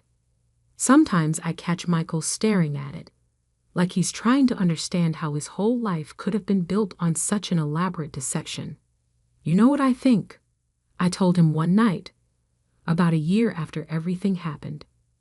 I think George knew about you being Matthew's biological son. I mean, he had to have noticed the resemblance, but he chose to be your father anyway, chose to love you and raise you to believe in justice and truth. That's what made him your real father, not DNA, but choice. Michael was quiet for a long moment. You really think so? I do, and I think he'd be proud of what you did, of choosing truth over lies, justice over family loyalty. You're his son in all the ways that matter. Patricia was sentenced to 15 years for the embezzlement and fraud. The investigation into George's death was reopened, but there wasn't enough evidence to prove anything beyond reasonable doubt. Some mysteries remain unsolved. 2 years after our wedding day, we finally had the celebration we should have had then, a renewal of vows, surrounded by true family and friends. Thomas Chen stood in as Michael's best man. Matthews wasn't invited, As we exchanged rings again, I looked at my husband, this man who had faced the destruction of everything he thought he knew about himself and emerged stronger, more committed to truth and justice than ever. For better or worse, I repeated, meaning it even more now than the first time. For truth and justice, he added with a small smile. And love, I finished. Always love. Because in the end, that's what saves us, not the lies we tell to protect ourselves, but the truth we face together, and the love that helps us survive it. The Victorian house was eventually torn down, replaced by a community center that offers free legal aid to those who need it most. Michael volunteers there sometimes, helping people navigate the complex legal system that once helped hide his mother's crimes. Life has a way of coming full circle sometimes. Last week, we found out I'm pregnant. Sitting in the doctor's office, looking at the ultrasound, Michael squeezed my hand. "No secrets," he said quietly. "We tell them everything, age appropriate of course, but no lies." "No lies," I agreed. "Just love. Because that's the real legacy we want to pass on. Not money or property or even a prestigious family name, but the simple, powerful truth that love combined with honesty is stronger than any convenient lie. The key Patricia gave us at our wedding sits in a frame on our wall now, not as a reminder of what we lost, but of what we found, the courage to face truth, the strength to choose justice, and the love that makes it all worthwhile. Sometimes the most valuable wedding gifts aren't the ones we expect. Sometimes they come disguised as disasters, as revelations that shatter our world. But if we're brave enough to face them, to build something new from the ruins of what we thought we knew, they can lead us to exactly where we need to be. Michael keeps a picture of George on his desk, not because of biology or obligation, but because of choice. Because every day, he chooses to honor the man who taught him about justice and integrity, who loved him enough to keep loving him, even knowing the truth. That's the thing about family. Real family. It's not about blood, or DNA, or even shared history. It's about the choices we make every day, to love and support each other, to fight for what's right, to face hard truths together. The house key led us to truth. The truth led us to justice. And justice, somehow, led us home. Not to a Victorian mansion full of secrets, but to each other, and to the kind of love that's strong enough to survive any revelation. Sometimes that's all the legacy we need. My name is Sarah Mitchell, and I was supposed to be the heir to the Mitchell Publishing Empire, a business my grandfather built from nothing into a $500 million company. But I chose a different path, one that would eventually change everything. I still remember that fateful dinner 10 years ago. The crystal chandelier cast elegant shadows across our dining room table as my father, James Mitchell, CEO of Mitchell Publishing, stared at me in disbelief. My mother, Elizabeth, gripped her wine glass so tightly I thought it might shatter. A teacher. My father's voice was dangerously quiet. "You want to throw away your business degree, your inheritance, everything we've built, to become a teacher." I sat straighter in my chair, fighting to keep my voice steady. "Yes, I've already accepted a position at Riverside Elementary School." The silence that followed was deafening. Then my father laughed, a cold, harsh sound that made me flinch. "This is ridiculous. You're just going through a phase. You'll come to your senses." "It's not a phase, Dad. This is what I want to do with my life. I want to make a difference in children's lives, not just chase profit margins." My mother set down her wine glass with a sharp clink. "Sarah, darling, be reasonable. You're our only child. The company needs you. Your father needs you. The company needs someone who's passionate about publishing, I countered. That's not me. It never has been. My father's face darkened. I've spent 30 years building this company, expanding what your grandfather started. I didn't do all this just to watch you throw it away for some childish fantasy of teaching finger painting. Dad, He slammed his fist on the table, making the silverware jump. No, I won't allow it. You will take your place at Mitchell Publishing. Or what? I challenged, though my heart was pounding. Or you're no longer part of this family. My mother gasped. James. I mean it. He continued, his voice like steel. If you walk away from this company, you walk away from everything. Your trust fund, your inheritance, this house, all of it. You'll be dead to us. I looked at my mother, hoping for support, but she just stared at her plate, shoulders trembling slightly. The weight of the moment pressed down on me like a physical force. Everything I'd ever known, my entire life of privilege and security, balanced against my dreams. I stood up slowly, my chair scraping against the hardwood floor. Then I guess I'm dead to you. Sarah, please, my mother whispered, but I was already walking away.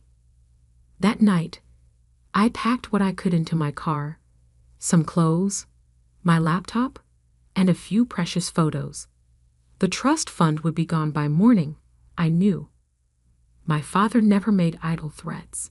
I had $5,000 in my personal account, barely enough for first and last month's rent on a tiny apartment. As I drove away from the mansion I'd called home for 24 years, tears blurred my vision. But beneath the grief and fear, there was something else, determination. I would prove them wrong.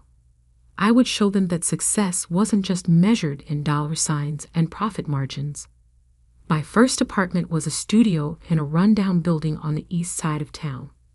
The roof leaked when it rained, the neighbors fought constantly, and the heating barely worked in winter. But it was mine, earned with my own money from my teaching salary. Those first few months were harder than anything I'd ever experienced. I went from designer clothes to thrift store finds, from 5-star restaurants to ramen noodles. Every penny was counted, every purchase carefully considered. But standing in front of my first class of third graders, seeing their eager faces and bright eyes, I knew I'd made the right choice. I threw myself into teaching with everything I had. While my father worked late into the night making million-dollar deals, I stayed up planning lessons that would engage my students. While my mother attended charity galas, I used my own money to buy supplies for kids who couldn't afford them. Years passed. I heard snippets about my family through mutual acquaintances. Mitchell Publishing continued to grow. My father's picture appeared in business magazines. My mother's social calendar remained full. They had effectively erased me from their lives, just as promised. But I was building something too, something they couldn't understand. I developed innovative teaching methods that helped struggling readers catch up to their grade level.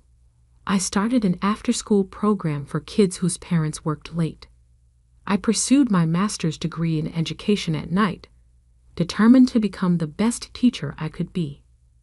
Then I met Dr. Marcus Chen, a brilliant education researcher who visited our school to study successful teaching practices.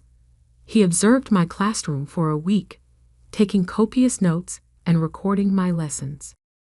"Your methods are remarkable," he told me one afternoon as my students filed out. "The way you combine storytelling with phonics instruction, I've never seen anything quite like it."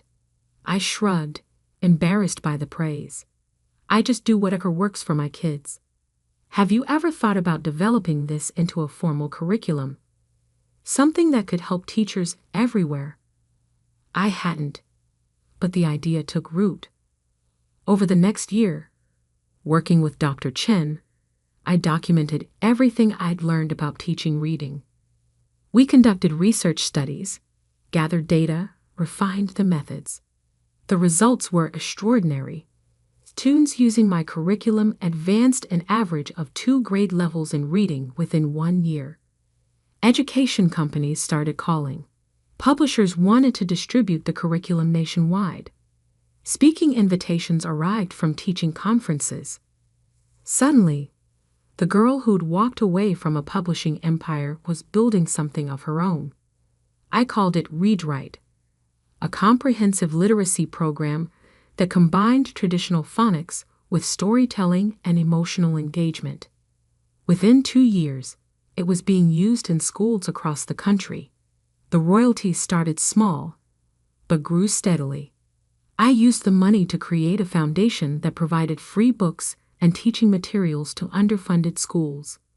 I never sought publicity, preferring to focus on my classroom and my students. But one day, a journalist from the local paper wrote a feature about Read Right and its creator, the former heiress who'd chosen teaching over wealth. The story went viral. That's when everything changed, because that's when Mitchell Publishing started losing everything. I didn't know it then, but my father's company was already in trouble. The publishing industry had been changing rapidly, and Mitchell Publishing had failed to adapt. E-books, digital platforms, and new media were reshaping the landscape, but my father stubbornly clung to traditional methods. The first signs were small: budget cuts, layoffs, canceled contracts. Then bigger problems emerged: failed investments, mounting debt, plummeting stock prices. The empire my grandfather had built and my father had expanded was crumbling. One rainy Tuesday afternoon, as I was packing up my classroom for the day, my phone buzzed with a text from an unknown number. It was my mother. "Sarah, please. We need to talk. Your father? The company. Everything's falling apart. Please call me." I stared at the message for a long time, my hands shaking slightly. 10 years of silence. And now this. Part of me wanted to delete the message, to maintain the wall they built. But another part remembered the little girl who'd once adored her father, who'd sat on his lap in his big office and played with his fancy fountain pens. Before I could decide what to do, another text arrived. This one made my blood run cold. "The bank is foreclosing on the house. We have nowhere to go." I sat in my classroom long after the last student had left, staring at those 2 text messages from my mother. The silence felt heavy, broken only by the soft patter of rain against the windows. 10 years of complete silence, and now this. My hands trembled slightly as I pulled up a news article on my phone. The headline made my stomach clench. "Mitchell Publishing faces bankruptcy. Industry giant falls." The article detailed everything: failed investments, massive layoffs, plummeting stock prices, and mounting debt. The company my grandfather had built from nothing was now worth almost nothing. Another text from my mother. "Please, Sarah. We need you." Need. The word felt bitter in my mind. They needed me now. But where were they when I needed them? When I was eating ramen noodles for dinner in my leaky apartment? When I cried myself to sleep those first few months, missing my family so much it physically hurt? I gathered my things and headed home to my modest but comfortable house, bought with my Read Right royalties, not family money. As I made dinner, my phone kept buzzing with more messages from my mother. "The bank is taking everything. Your father isn't well. Please just talk to us." Finally, I couldn't take it anymore. I picked up the phone and dialed the number. My mother answered on the first ring. "Sarah?" Her voice cracked. "Oh, thank God." "What do you want, Mom?" We We need help. The company, the house, everything. It's all gone. The banks are taking everything. Your father, he's not handling it well. We don't have anywhere to go. I closed my eyes, fighting back the surge of emotions. And now you want my help? After 10 years of pretending I don't exist? I know we hurt you, she whispered. We were wrong. So wrong. But please, Sarah, we're your parents. Are we done? My father's voice suddenly came through, gruff and distant. He must have been listening on speakerphone. James, my mother hissed, don't. No, Elizabeth. If she's going to gloat, let her gloat. Go ahead, Sarah. Tell us how we deserve this. Tell us how karma finally caught up with us. His words sparked something in me. Not anger, exactly, but a deep, aching sadness. Is that what you think of me, Dad? That I'd enjoy seeing you suffer? Silence. I never wanted this. I continued. I just wanted to teach, to make a difference in children's lives. Why wasn't that enough for you? Because it was beneath you, he exploded. A Mitchell, teaching elementary school, we had bigger plans for you. Your plans? I corrected him. Not mine. Never mine. More silence. Then my mother's voice again, small and desperate. Sarah, please. We have nowhere else to turn. I took a deep breath. Come to my house tomorrow at noon. We'll talk. After I hung up, I sat in my kitchen for a long time, thinking about everything that had led to this moment. I thought about my grandfather, who started Mitchell Publishing with nothing but a used printing press and a dream. I thought about my father, who expanded that dream into an empire. And I thought about myself, the hare who chose a different path entirely. The next day, exactly at noon, the doorbell rang.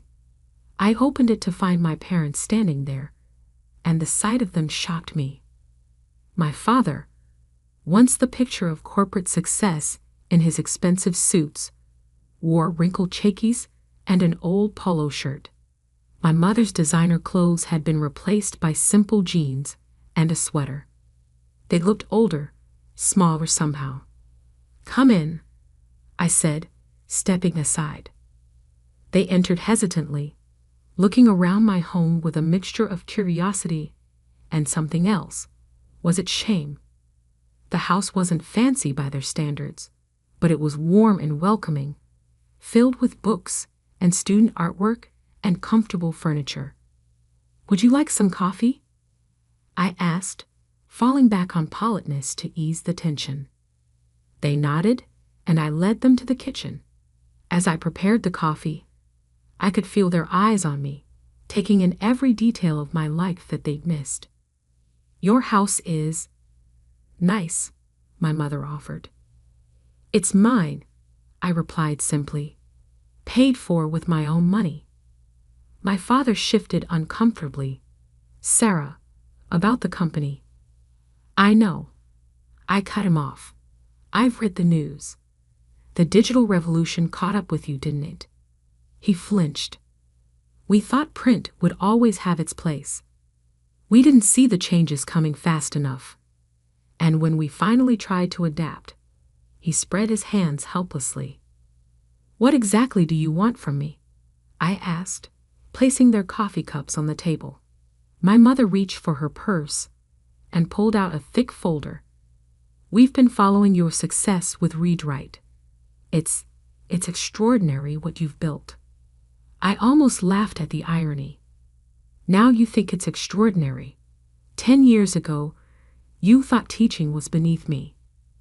We were wrong, my father said, the words seeming to cost him physically. About everything. About you. My mother opened the folder, revealing financial documents and contracts. Mitchell Publishing still has some valuable assets. The infrastructure, the distribution networks, the relationships with authors and retailers. With the right digital strategy. I held up my hand. Stop. Just stop. Are you actually here to ask me to save the company? They exchanged glances.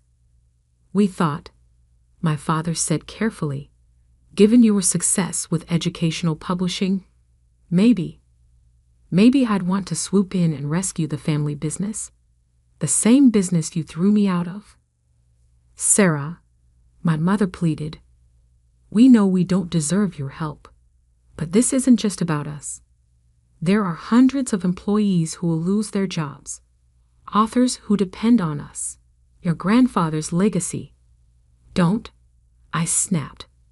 Don't you dare use Grandpa against me. He built that company from nothing. He understood the value of hard work, of following your passion. He would have supported my choice to teach.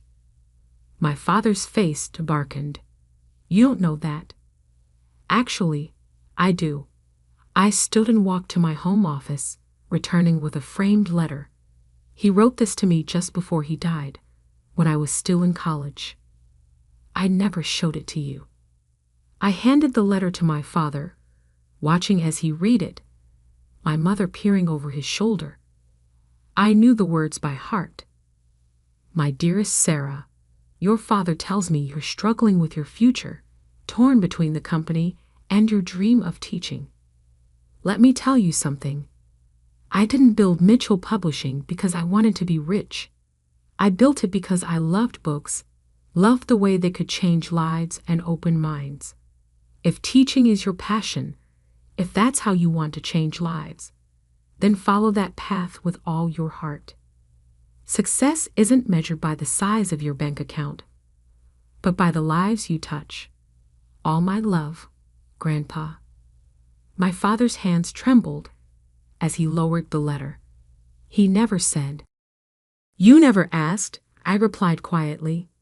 You were too busy building your empire to notice it was crushing me. My mother wiped tears from her eyes. We've made so many mistakes, Sarah. With the company, with you, everything. I took the letter back, carefully returning it to its frame. Yes, you did. And now you want me to fix them. We don't deserve your help, my father admitted. But those employees, their families. I looked at my parents. Really looked at them. The arrogance was gone, replaced by genuine desperation, and perhaps a glimmer of understanding. They had lost everything that they thought mattered, only to realize too late what really did matter. I'll think about it, I said finally. Not for you, but for Grandpa's legacy, and for those employees. Send me the complete financial records and current contracts. I'll have my team look them over. My father's head snapped up. Your team? I allowed myself a small smile. Did you think Read Write runs itself? I have a full staff of educational publishers, curriculum developers, and digital content specialists. We're not just selling books, Dad. We're changing how children learn to read. For the first time, I saw something new in my father's eyes as he looked at me. Respect. After they left, I sat in my home office, looking at the wall of thank you letters from students, teachers, and parents whose lives had been touched by Read Write. Next to them hung my first paycheck as a teacher, framed as a reminder of where I started. I picked up my phone and called Marcus Chin, my business partner and the brilliant researcher who had helped me develop Read Write. Marcus, remember how we talked about expanding into traditional publishing? I think I have an opportunity for us. How do you feel about saving a century-old publishing house? Mitchell Publishing? He asked. Are you sure about this, Sarah? I looked at my grandfather's letter, then at a recent photo of my third-grade class. Yes, I said firmly, but we're going to do it my way. The Mitchell Publishing headquarters looked exactly as I remembered it, a towering glass and steel monument to my family's legacy. But now, walking through the revolving doors as CEO of Read-Write Educational Publishing, it felt different. I wasn't here as the prodigal daughter returning to take her predetermined place. I was here as a successful businesswoman, ready to negotiate on my own terms. The boardroom fell silent as I entered, followed by my team from Read-Write. My father sat at the far end of the table, looking small in his once powerful chair. The board members, mostly old friends of his who'd watched me grow up, shifted uncomfortably. "Good morning," I said, taking my seat. "Let's begin." For the next 2 hours, we went through the details of Mitchell Publishing's situation.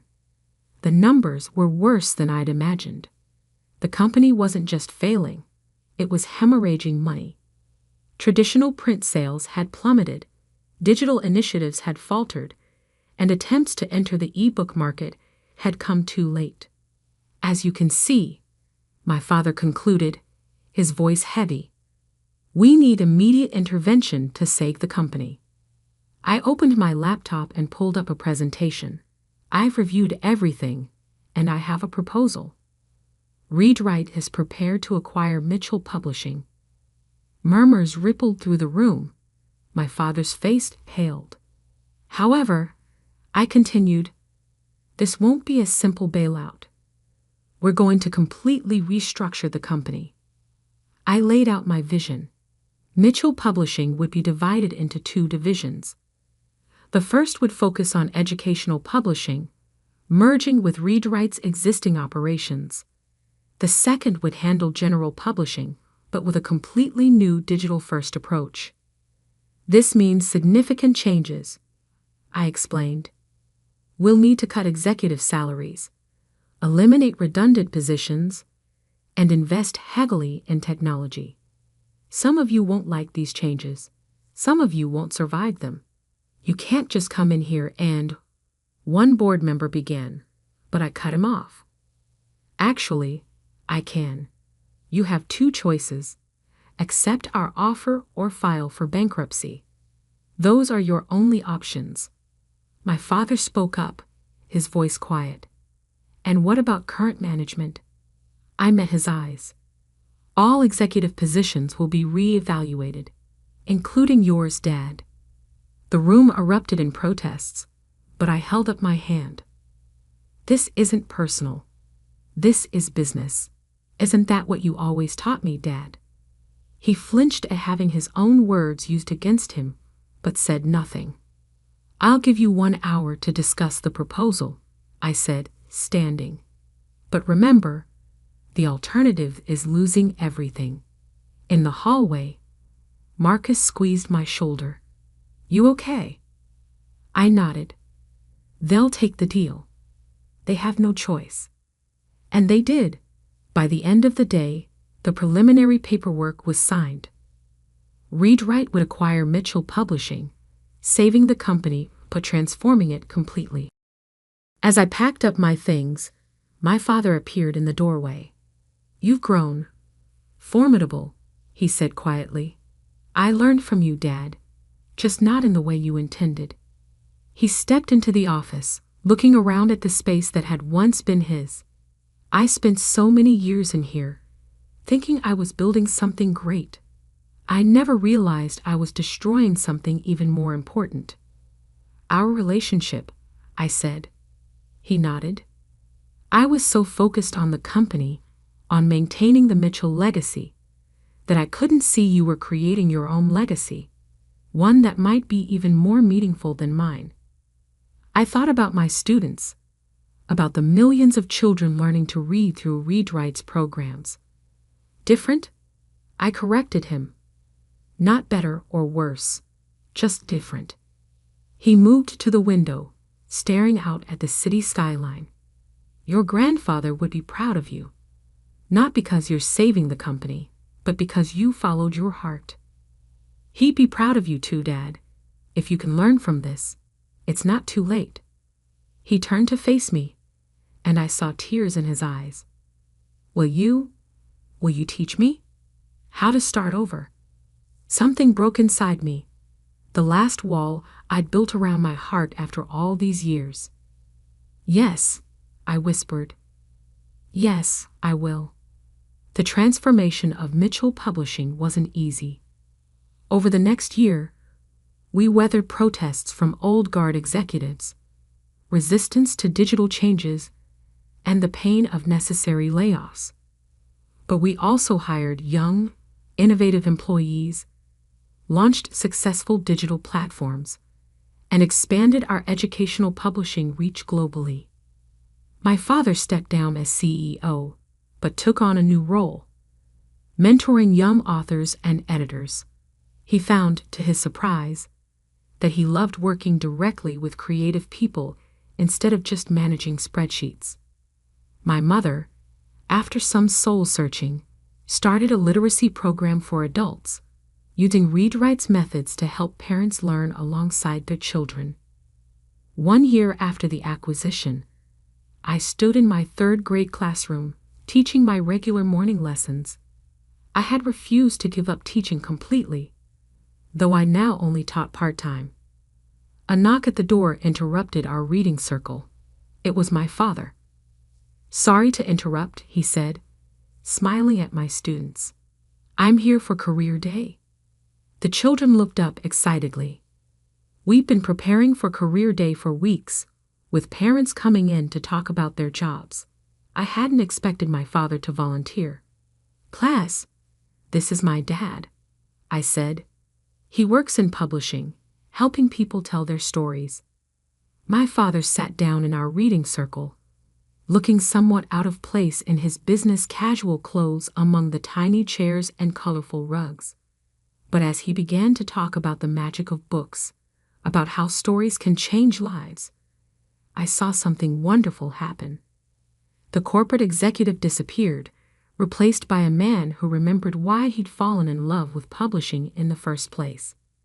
"But you know what?" he said to my wide-eyed students. "The most important stories aren't always in books. Sometimes they're in here." He tapped his heart, like the story of a brave teacher who taught me that success isn't about how much money you make, but about how many lives you touch. He looked at me as he said this, and I felt tears welling up in my eyes. Later that day, as we had coffee in my classroom during break, he asked, "Do you ever regret walking away from the company all those years ago?" I looked around my classroom at the student artwork on the walls, the books in our reading corner, the small awards ReadWrite had won for educational innovation. "No," I said honestly. "I regret that it broke our family apart for so long, but I don't regret following my heart. Look what it led to. Not just success, but meaning, purpose." He nodded, understanding finally filling his eyes.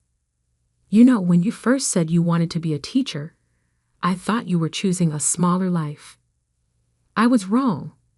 You chose a bigger one, big enough to include both teaching and business, both your dreams and your heritage. And big enough to include forgiveness," I added softly.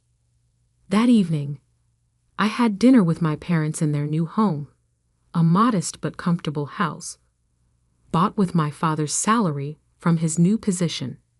As we sat in their kitchen, sharing a simple meal and talking about both business and family, I realized something profound. 10 years ago, I thought I had to choose between my family's vision of success and my own. But life had taught me a different lesson. Sometimes the greatest success comes not from choosing one path over another, but from building bridges between different paths. My grandfather's letter hung framed in my office at both ReadWrite and Mitchell Publishing, a reminder of his wisdom. Success isn't measured by the size of your bank account, but by the lives you touch. By following that wisdom, I hadn't just saved my family's company, I had saved my family itself. The next morning, I stood before my class of 3rd graders, teaching them about storytelling and grammar. On my desk sat acquisition reports and publishing contracts waiting for my review. And in my heart lived the certainty that I had finally found my own definition of success. One that encompassed both the teacher and the businesswoman, both the daughter and the leader, both the past and the future.